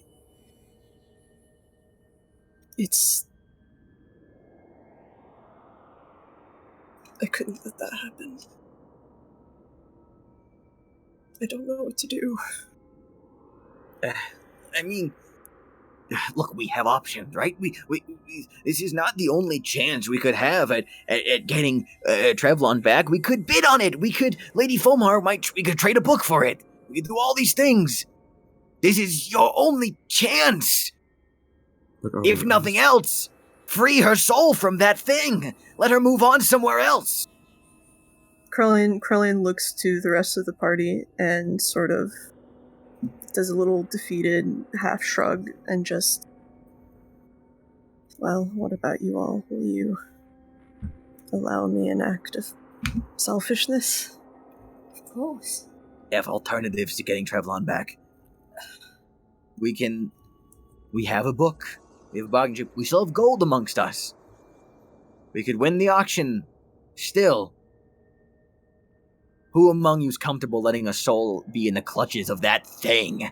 But we have invoked the right on the context that the book is mine. The deal you shook his hands on the terms he provided. He said an object in his possession. He's presenting us with options. He wanted us to be struggling with this choice. Damn, is there a way to tell, like, for certain, if that is Hesper's soul or not? Like... Make an insight check, or you could just ask. Actually, if you'll allow me... Yes. I would like... Mr. Fox, just so we can be on the same page, I'd like to identify the soul, if you'd be so kind. Right. You're free to do that, but in the meantime, he pulls aside his cloak, holds up a claw, makes a little X mark on his chest. This is the soul of Hespera Scion. I'm still gonna make an insight check. Yeah, and I'll insight to doubt. While they do insight, I'm gonna walk over and cast identify on the soul. All right. Cool. 15 insight. He's telling the truth. 26 insight. He is doing this specifically to fuck with you. But he is telling the truth. Mm-hmm. Identify also will identify that is, in fact, the soul of, from what you can tell based on Corellian's descriptions, Hespera Scion. How the fuck does he have it? It's legitimate. Corellian nods and gives one last look, as in, like, a one last opportunity for anyone else in the party to speak up. I'm sorry, we've come too far. We've gone through too much trouble to get that book. Quintessa, we're gonna get the book still. Corellian, we each have our own reservations for one reason or another, but whatever you decide is the best course of action. Just do what you think is right. You know you always have my back. Or I always have your back. Sorry, I'm still recovering. You're fine, Mama. I know what you mean. Sort of, like, give him a little pat on the shoulder. And Corellian sort of looks at Quintessa. We'll talk later. And then, yes, Corellian is going to agree to taking the soul back instead of the book. A wise decision, says Mr. Fox, just tossing the bottle your way. Those of you who are like dashing out to catch it, it just kind of floats gently, so there was no real danger of it breaking. He was just being a dick again. Yeah. Now then, Mr. Fox says, I believe we're to return to the auction of this book. Lord Apollyon Lord Apollyon clears his throat. Well, if it's valuable enough to wager souls for, now you have my interest. 7,000. I give Lady Foamheart a pointed look, and I also will be like, alright guys, the only way that this plan can work is if we fucking own up, so let's drop some fucking coin down here. We can have our cake and eat it too, okay? We just gotta... I have 5,000. I have a question. Can we wager things that were already, like, sold at auctions? Like, could we put up the Book of Green Leaves as part of our bid? Theoretically, you could. Yeah, that is collateral. I believe according to the rules, you could. I have not specifically wrote out what happens if you do that, but you could just put it up if you want. Okay. 7,500 gold. The son of the Night Serpent speaks up as I go back to voice mod. 9,000. 10,000. 11,000. 12,000. 13,000. Okay, so we're getting to the boundaries of what this book is worth. No. It was 9. We paid 9 for this. 15,000. 14. I tire of this. 20,000. How much gold does everybody have? I have 5,000 gold. And I also have, if that's what I think it is, that might just be silver. I have 2,000 gold. I have 6,143. Nice. Oh, and this book is worth 9,000? You bid for it for 9,000. Yeah, I look at Lady Foamhar like... I'll scamper over to Lady Foamhar is like, hey, we're making a pool. You want in on this? We'll get you this book. Make a persuasion check. Happily. You don't get to have your cake and eat it too, even though that's the exact same thing I said I want to do. Persuasion, you said? Oh, no. Persuasion. Okay. You're a con man. Work your magic. Did not roll. 22. 22. Alright. Lady Foamhar looks at you, Scam, as you just give her all sorts of eye and hand signals like, hey, you want in on this? Do you want in on this? As she looks up at the son of the Night Serpent, looks around the auction house, looks at the... I don't think she's gotten anything yet based on the items that have been up for sale. I will especially emphasis think of how much adoration and respect you'll have for beating out that shiny void fuck. Lady Foamhar smirks. 25,000. She just slams her book shut, stares the son of the Night Serpent in the eyes. Pooled, of course, with my friends across the way. And the Night Serpent just snarls in anger and looks about ready to start some shit, but he does not bid. 25,000. Going once. Going twice. Sold to Lady Foamhar. Fuck. And the box holding the Tome of Bardic Lore floats over in Lady Foamhar's direction. Lady Foamhar, as per the agreement, we will exchange. We'll contribute to that pool, and we will exchange the book we bought that you want to you in exchange for that one. Fair, yes? Yes, I'd say covering half of the bill plus the book would be more than sufficient. I think that is great. So let's see.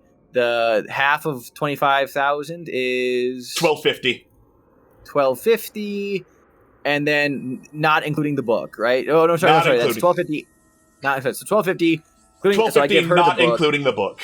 Yeah, not including the book. Got you. Cool. So then that means we have to pay 1250. I have 1,000. And actually, I think I might have more. Hold on. I mean, I have things. Oh well, I have poisons and things I don't know the prices of, but that's okay. Yeah. I mean, I'm happy to drop 1,000 coinage on this, and then Momo, you said you had 5. Yeah, I had 5,000. How much you want to drop from that? However much you need.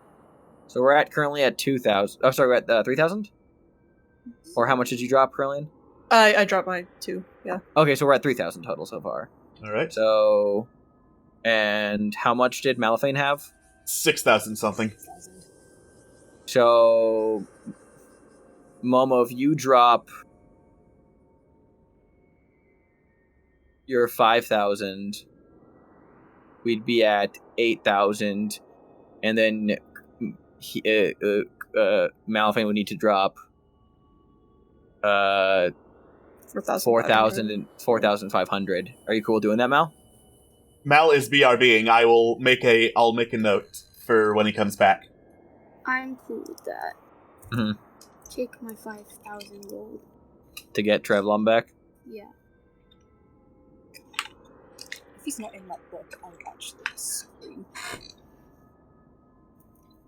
You open the book, inside is another simulacra of Mr. Fox. God damn! And then he takes off his mask and it's Peter It's Peter Hawks! Walrus is all the way down. What I will do is, while we're discussing the transactional, I'm going to use another one of my spell slots to identify the book. This is the Tome of Bardic Lore. It has Trevlon in it. It's legit. It's legit. It's the real thing. It's the real thing. Lady Fomar, as we finish up the exact prices of as we're getting the coin together, this is not, of course, part of the deal, but as one business person to another in this more than fair and extremely generous transaction on your behalf, would like to kindly just request an act of mercantile respect between one another. I think this puts to bed any sort of, I would like to say put to bed, any sort of fuckery that has transpired between our two groups. Oh, of course, as far as I'm concerned, the second that poor Azalea went further under, my business with you was concluded, aside, of course, from this transaction, which is concluded as well. Of course. So there will be no additional fuckery should we not fuck with each other. Should we not, in your own parlance, fuck with each other? Yes. But one merchant being nice to one another. If you should attempt anything with healing Azalea, that would mean I am robbed of the vengeance I am owed, and I shall have to take drastic measures. You, of course, won't do anything so foolish. Scam gives a faint, hate-filled smirk, a facade of a casual smirk hiding behind a just boiling hatred of this fucking fairy, and just being like, "Of course, Lady Fomar, we would not make any attempt to heal Azalea Lythos." I'm glad to hear it, she says. From her current situation. And you hand over the gold. Lady Fomar opens up the cube, hands over the Tome of Bardic Lore, takes her share of the money, and leaves the green. A pleasure doing business with you, Scanual Felonious Likely. I salute her and then turn it into a fucking flip off. Just being like, love ya, hate ya. You make good on your deals. Alright. Quintessa looks sick. I throw the Trevlon book at Quintessa and be like, there, sorry you lost the fucking silver book. I just hold it. Yeah, cool. Rationale that one, Quintessa. Alright, so Silent. Son of the Night Serpent looks particularly pissed, but it's not doing anything quite yet. You 100% do not have the money to buy anything else in this auction house, Nope. I'll tell you right now. We broke. Let's take our leave. Scam's just like, I see this as an absolute win. Alright. Can we go home now? Please. You turn and walk out of the auction house, or in the direction you think out is. For all intents and purposes, you just leave immediately and are outside. Wait, before Lady Fomar's still there, isn't she? Lady Fomar's still there. All right. Everyone goes out. Quintessa kind of stops first. She turns back to look at her. Lady Fomar isn't even looking your direction. It's kind of she feels a knot in her throat. And she just gives a big swallow and walks out. Alright. You all stand outside the auction house in the middle of the Great Coalescence. Yeah, I'm gonna, before we head back home, just, any of you want to grab a drink real quick? You feel like you need to just kind of stiffen after... Yeah, Mama, you want to get a drink after your extended trip to the Laughter Life again? Yeah. Yeah, sure. Cool. Why don't you guys go get a drink? I'm just gonna go jog off on my own for a minute. I just need to go take a walk. Are you probably get a scan a look? You all right? Yeah, I'm good. I just feel like I got a lot of leg energy. Just need to clear the old thinker, the old money vault, the old safety deposit box. You sure you should go off alone? I'm not going to go anywhere dangerous. Just gonna walk around a bit. I won't be more than like an hour. Plenty of time for you all to get a drink and decompress for a moment. Talk about our glorious victory in there. Quinn just walks off. Yeah, Momo doesn't really do anything. He's been very zony after everything. Like, you know what I mean? Like, he's just kind of checks out a lot more frequently than he did. Only like shifts from foot to foot, but sort of just steps a little closer to Scam. Well, I'm fine to walk and not say things. Okay, no, you don't have. Time you went off on your own, you Yeah. chains. Yeah, fine. I'm just gonna be calling you my bodyguard if anyone asks. Carla looks down at themselves. They look like absolute shit. Yeah. 2 fucking HP. Maybe a different cover story, but sure. Yeah, I just wanna. I like kind of like somewhat aggressively grab him by the scruff and I just say, "You don't fucking tell a single fucking person about what's happening now." And I let go and I walk off towards the gallery. Carly nods. Safe with me. And follows. All right. Because Scam would like to go to the Hall of What Could Have Been. Cool. All right. As Momo, Quintessa, and Malifane head off to the tavern to decompress, Scam, you head into the hall and look around as I scroll up to my notes. It's real close, actually. Shoot, I don't have that track loaded. 1 second. All right. Actually, Momo's gonna, like, turn back and just kind of run after them. He just... Wait, can I come with you guys? No! Sorry, Momo, that was harsh. I'm sorry. Why do you want to come with us? Between you and me, the last thing I really want to do is be alone.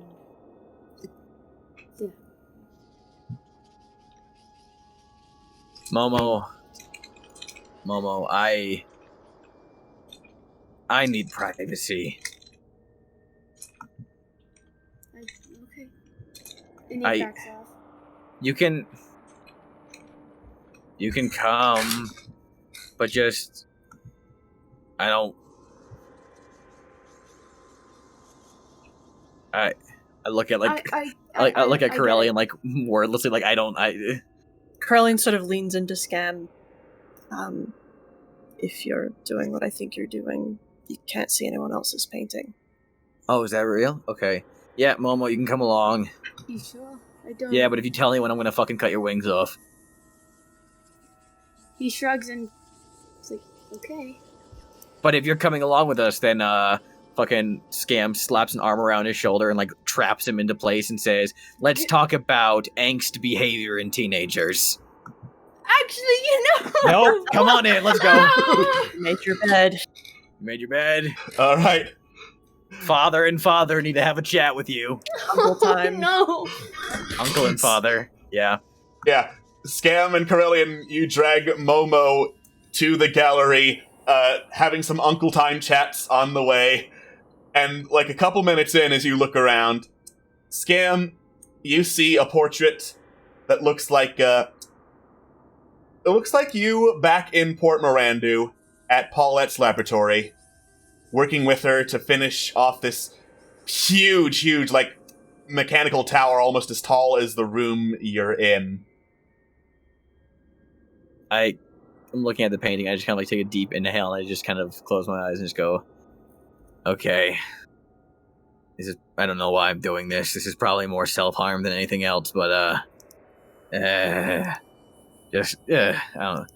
Just, how does this work? Do I just, like, lick it? What do I, like, how does... Just, probably sort of, like, pat Scam on the shoulder. Self-harm or not, just let your awareness go forward into the portrait.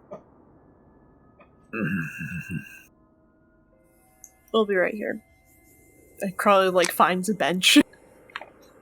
You can't see anything in there? No, it's just a blank canvas. Okay, fuck it. Painting! Come on, take me painting, let's go. You focus exceptionally hard on the painting. And the sound of, like, clockwork gears turning, winding, and everything fills the air. You find yourself back in Paulette's laboratory as she comes down from a ladder that you were holding steady, putting some finishing plating touches on the tower. She wipes her brow, looks up at it. And, there we go. Assuming nothing goes wrong overnight when it's charging, we have an artificial intelligence prototype. It's already done? I mean, yeah, I know. Took us several 10 days, but went a whole lot faster than I expected. Yeah, no kidding. It definitely looks a lot better than I was expecting. I mean, yeah, once you get, like, the actual shell on, it looks a lot better than the absolute fucking nightmare mess of wires that's underneath. Kind of just, like, take it all in. Kind of, like, start pacing around it. Yeah. So we're gonna boot this thing up, or what? We need to let it, get actual power charge overnight, so that we don't, like, turn it on and it just goes, Helix on lar, and then it disappears and we have to wait until the next day to try it again, just to make sure, just to make sure nothing stops it in the middle of the try. I mean, I've been going through the formulae another time. I think that it's not going to explode, but you never can be too sure with these things. But I think I'm pretty confident in that assumption. I mean, I'll take that with a 75% chance. I mean, knowing the stuff you usually make. I think you got a better chance of 65, but I like your optimism. Whew. Yeah, I'm just trying to be nice. I think it's worth noting, narratively speaking here, Scam looks totally different. Like, yeah, of course. He is in, like, Scam does not have, like, the fucking stubble. He's, like, clean shaven. He, like, he does not have his, like, beat up top hat on, so it's like he's got, like, the goggles up on, like, wrapped up on his forehead. He's probably, like, more of, like, a workshop, like, uniform, it's like he's got, like, a white shirt with the sleeves rolled up past the elbows, like, workman's gloves on. However, he has, like, the fingertips cut off, so his kind of goblin claws allow him to work with the fine points of his tips a little bit more up close. He's clean, and his posture isn't slumped, it's more upright. And he definitely is a bit slimmer in this kind of reality. He doesn't have, like, his paunch.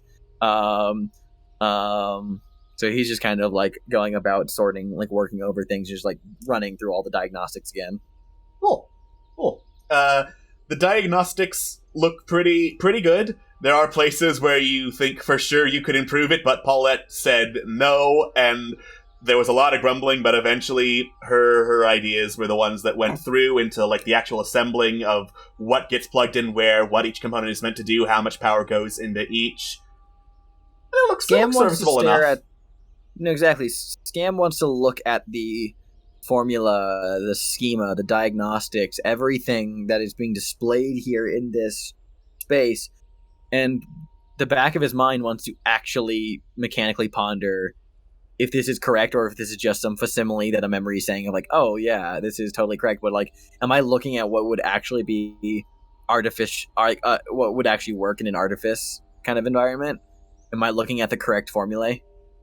The formula is correct. It can be improved, but it is correct.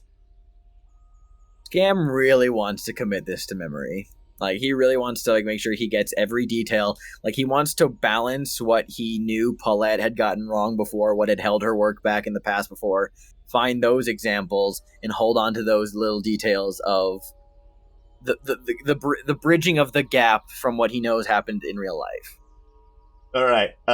What happened in real life, because, like, I should mention this is an exact match of the last time Paulette did this. Okay, gotcha. And in real life, you insisted on making the changes.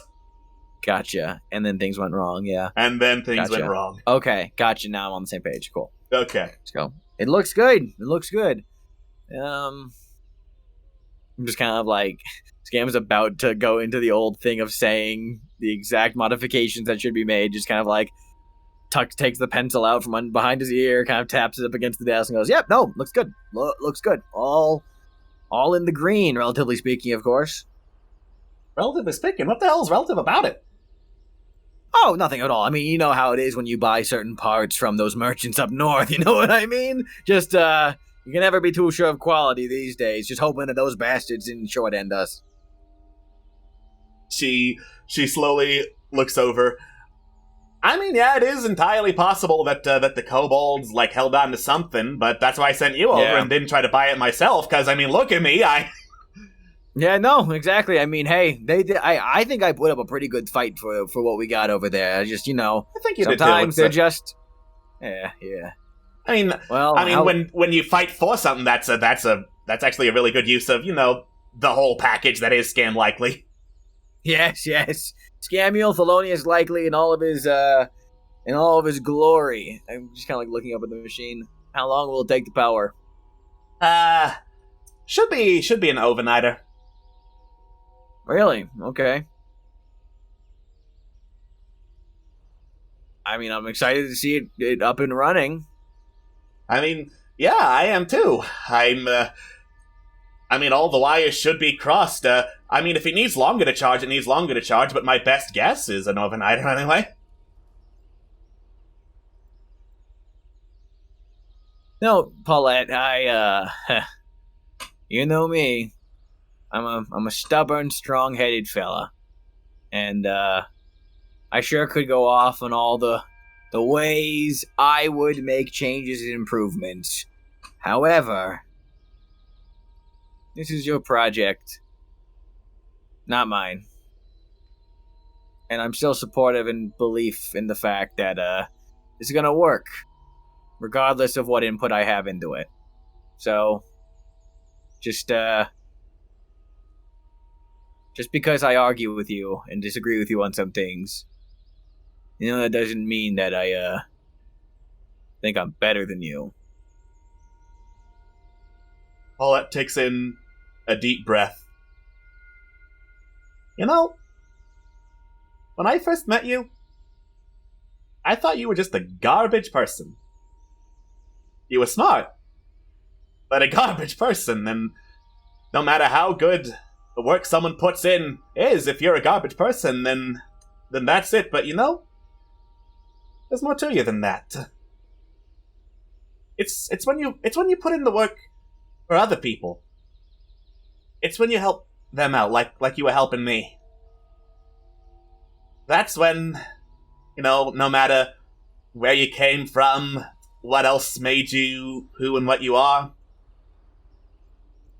it's when you do things for others that makes you more than the sum of your parts. If I can be so cliche as to use a sum of your parts analogy in the middle of all this, she says, gesturing to the machine. Didn't you ban other thinkers in the guild from using that exact phrase? They did not have my charisma, thank you very much. This is true. They do not have your charming allure. Well, look. There are two sides to scam likely. The objective and the subjective.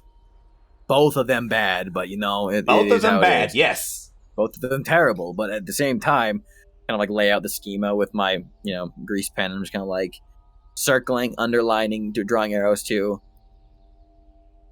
The objective part of my brain knows that if you were to improve this, that, change out this, and switch the formula here, you'd get better results. But the subjective part of my brain knows that this is your project, Paulette. And it's going to work, regardless. I know the difference between a collaboration and assistance, so there's other things we can collaborate on, I'm sure. I mean, yeah, there's always going to be other projects. Tinker's work's never done. Correct. Failure is just another path to results. Right. Well, let's just cross our fingers, get stinking drunk, hope this one's not a failure then. God, I'm so attracted to you. Alright. And Paulette heads out of the lab after setting up the tower to charge up overnight. Like, look around.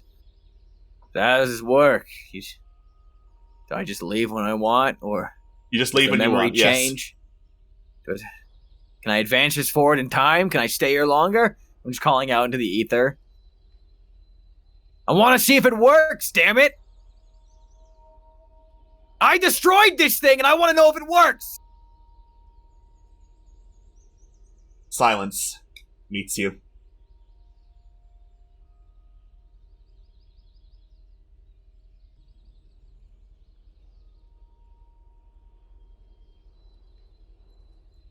I look towards the exit. If I leave this room, will I leave this painting? If you express want to leave and step away from the painting, you will be out. I don't want to leave yet. I want to see if I can make time advance. I want to see things. I want to walk out. I want to go join Paulette I want to get a drink with Paulette. All right. You walk out to join Paulette. As you exit the room, the brush stroking of the painted memory becomes more and more obvious, more and more fake. No. Scam's gonna march back up into the fucking room and throw his fucking rag down, sweat with this covered in sweat and grease, and just again looking up at everything and indignant, just with absolute indignance, just I will stand here. I will stand here until the morning comes and I can turn on this machine. Is there visible outside light? There is visible outside light.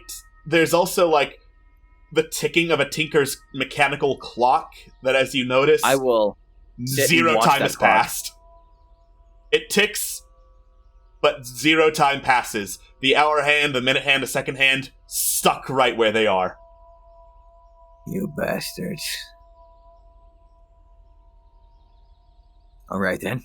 I go to the the power receptacle, the generator for energy, and how does this thing get powered again? What is it charging off of? For all intents and purposes, vacuum tubes. So electricity? Electricity, yes. Cool. So in this memory space, Scam likely does not have the burns on his left hand. Or I'm sorry, on his right hand, I should say. His right arm doesn't have those.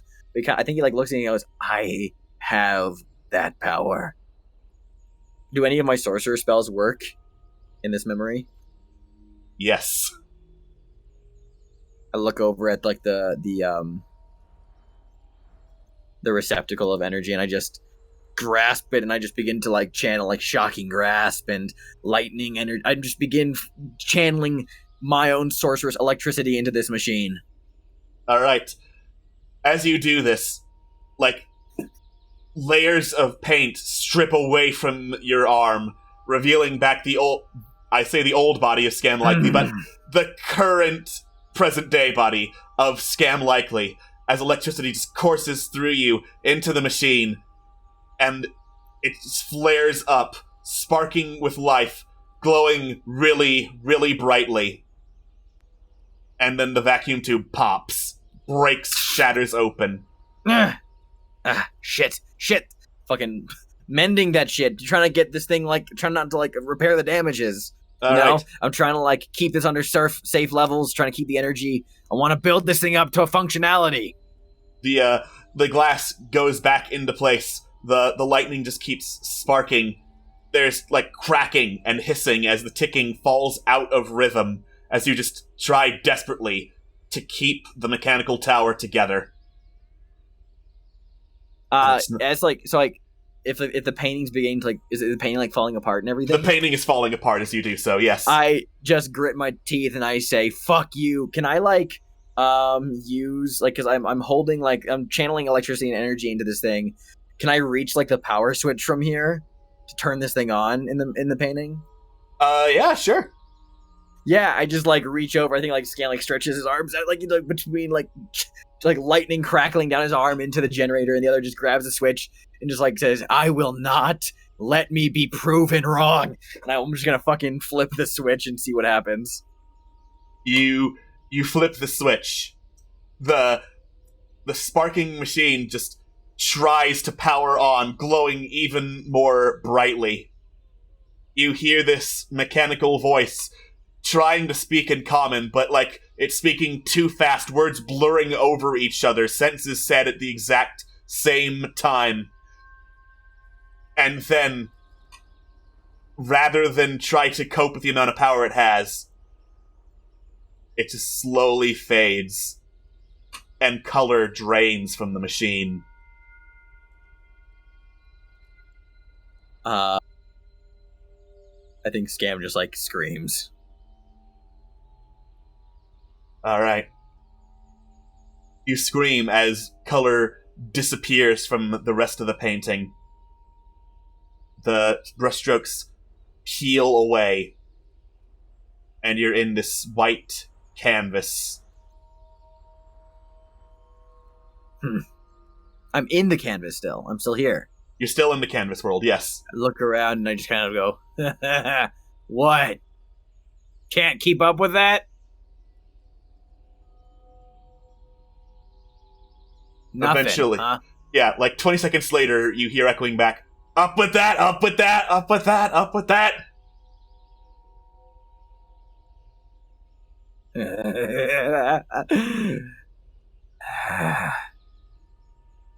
So nothing.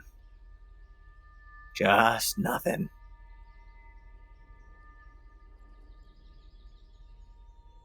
Scam will just sit there for a while in the void. Alright. Before willing himself out. Cool. Eventually, Scam snaps back to reality in the gallery.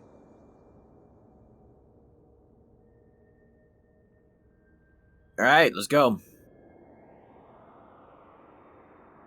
Colin, like, stands up and stretches from the bench they were sitting with Momo. Alright. Place is a fucking sham. You head back to the tavern. Since there was a significant time difference, we'll go to Quintessa and Malifane, who were in the tavern decompressing, and give them a little time to themselves before the rest of the party shows up. If there's anything you two want to do. I want to fucking drink. Cool. We'll say that... I can't afford much anymore. What do you want? Well, anything around the, like, 5 gold, 10 gold range. oh yeah, there's dwarven ale that's around that range. Yeah, I'll take that. Cool. Malifane, do you just want water?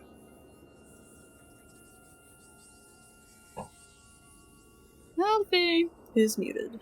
You're on mute.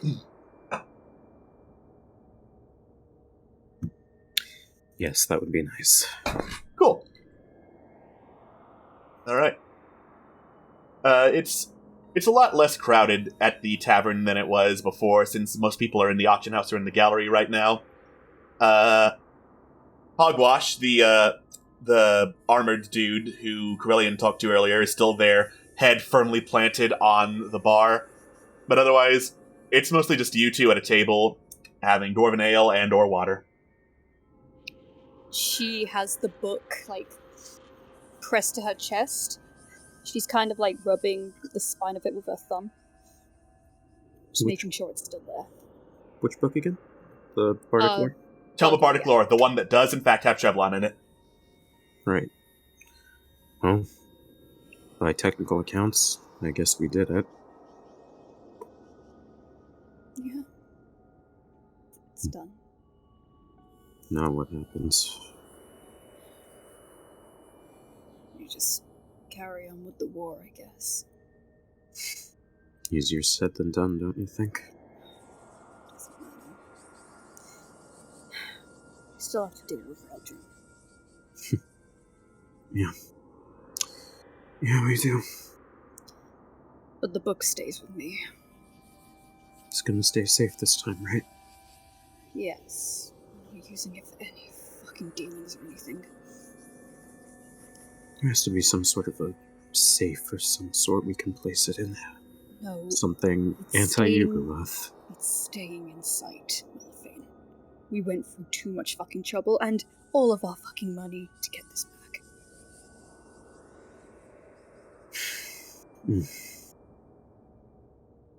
I am not. I'm looking forward to getting back home.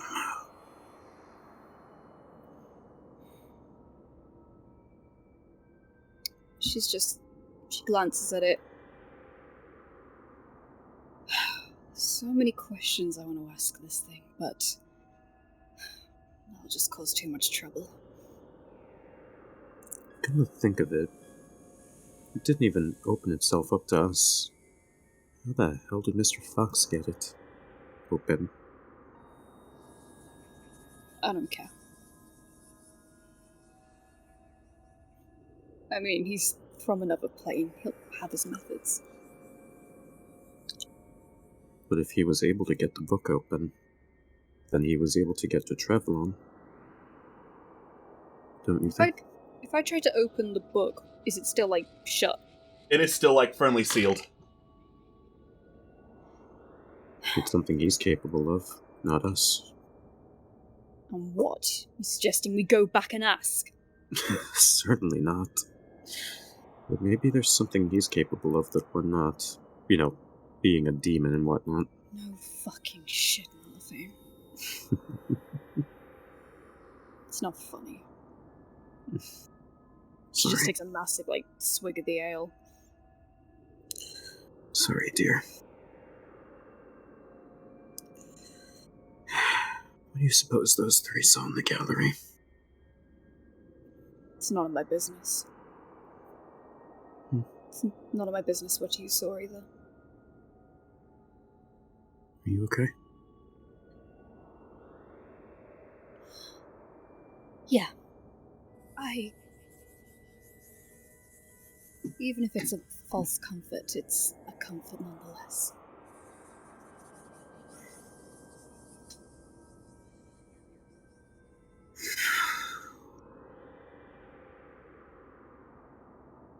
He just kind of takes a deep sigh and slumps onto the table. I order 2 more drinks. They appear in front of you, and the money just disappears from you. Well, when I say 2, I mean 1 for me and then 1 for Mal as well. The money disappears from you. Dear, you know I don't drink. It's water, stupid.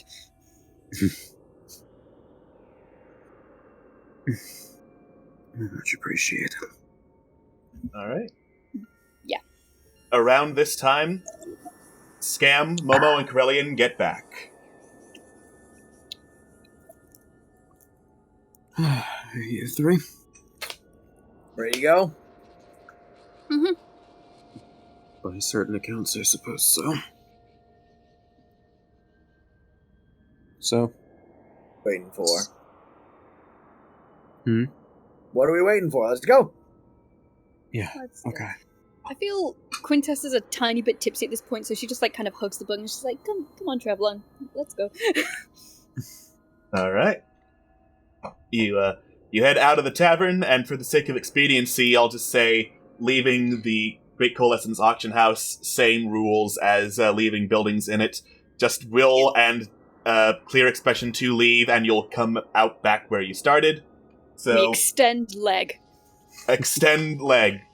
The multicolors of the Great Coalescence Auction House, like, fold into one another, pulling into a single point that, like, just leaves you all in blackness, and then you appear back in the middle of the Drow fort. It is nighttime. There's a campfire burning. You look around, and there are dozens of dead Drow all around you. Like, several of them are scorched. A bunch of them have, like, stab marks going straight through them. Some have just, like, fallen on bear traps or spike spear traps.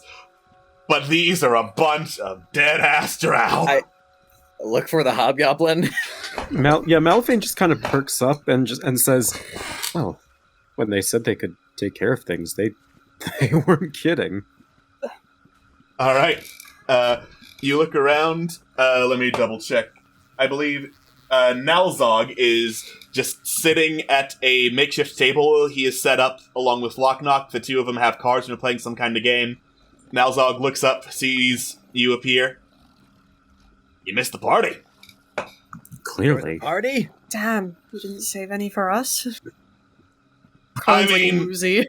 Didn't seem like you were coming, so we decided to start a little early.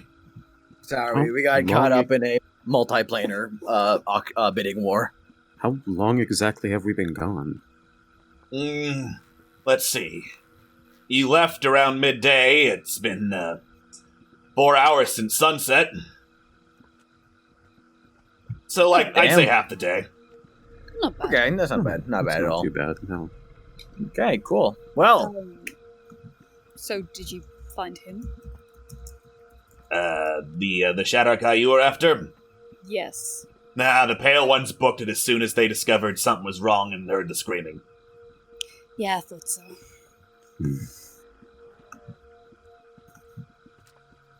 That's fine. You.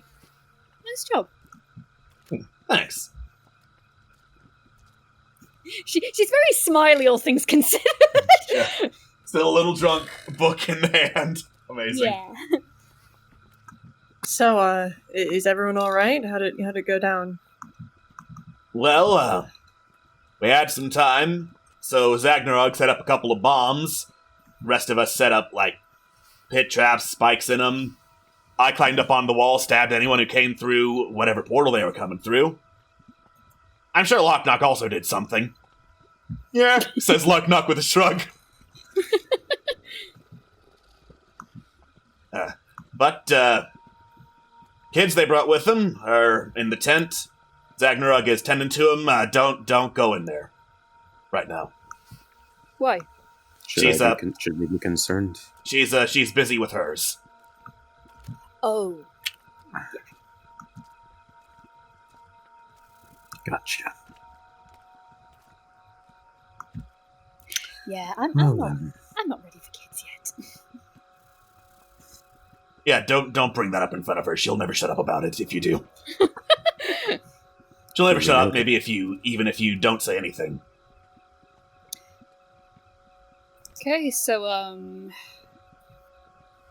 what now? I mean, we've got a fully functioning fort, so I was just gonna sit here, play some card games, wait for the sun to come up, head back to the orcs, tell them everything's good.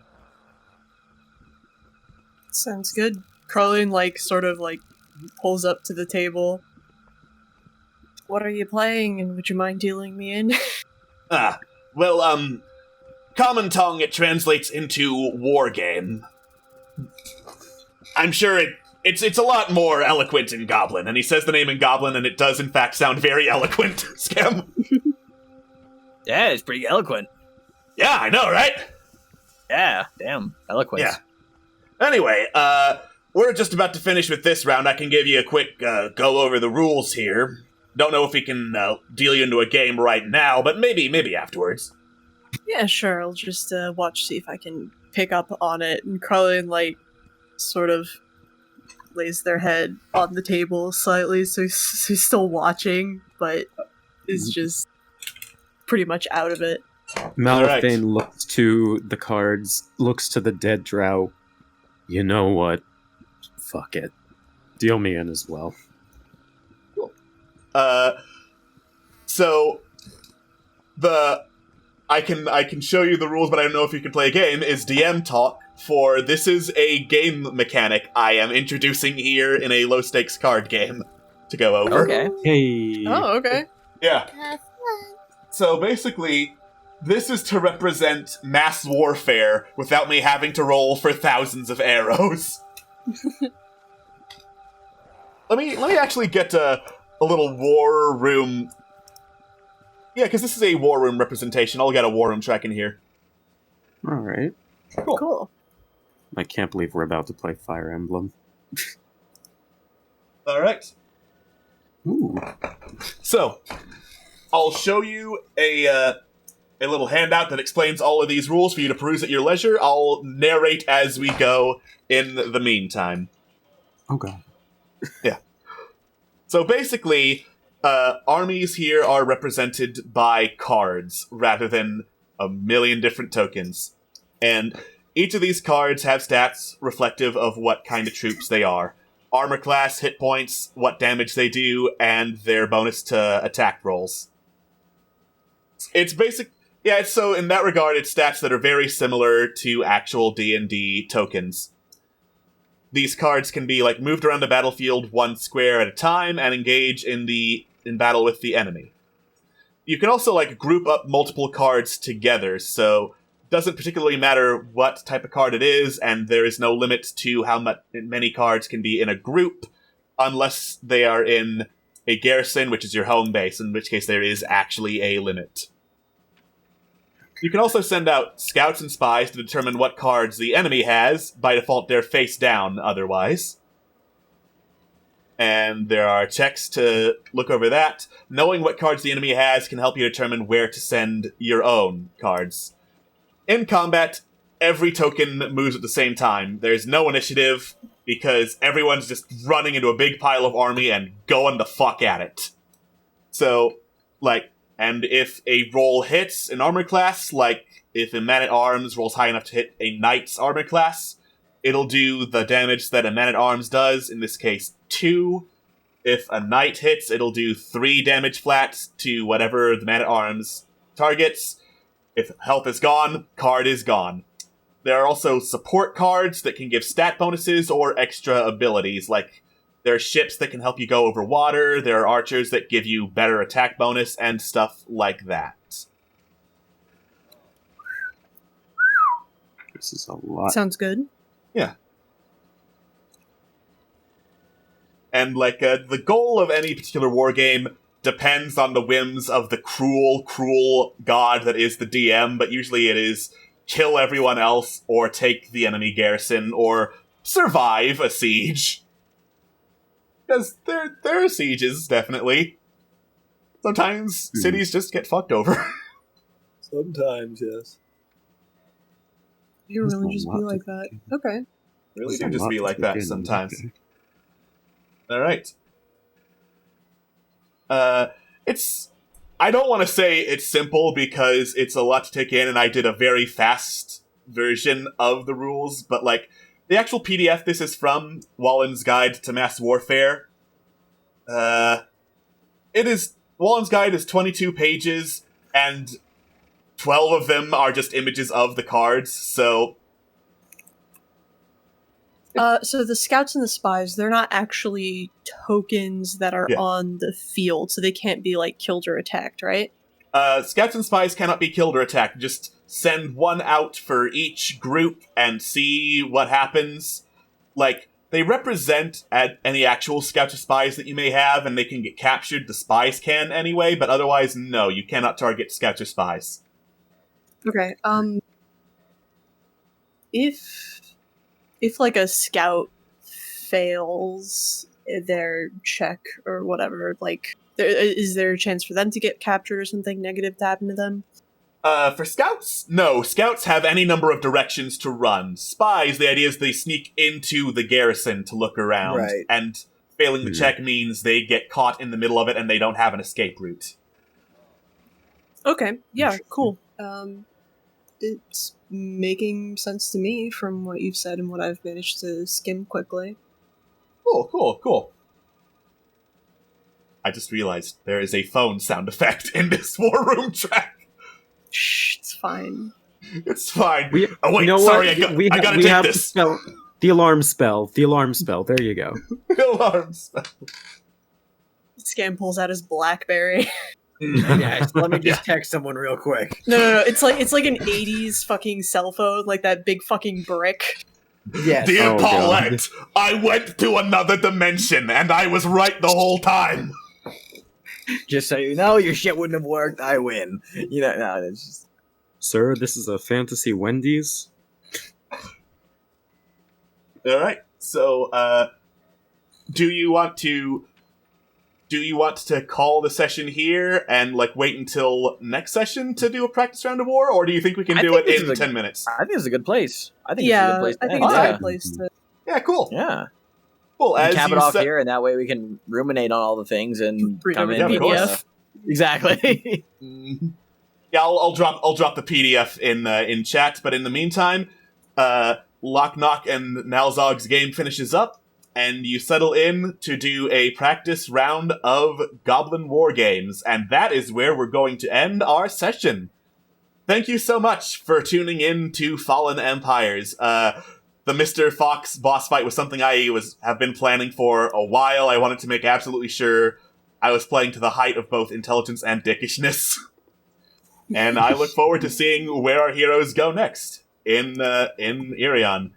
Tune in Thursday for the finale of Cannibal Conspiracy Returns, and we'll see what else happens in our streams this week. See you all later. Bye-bye. Bye. Bye. Bye.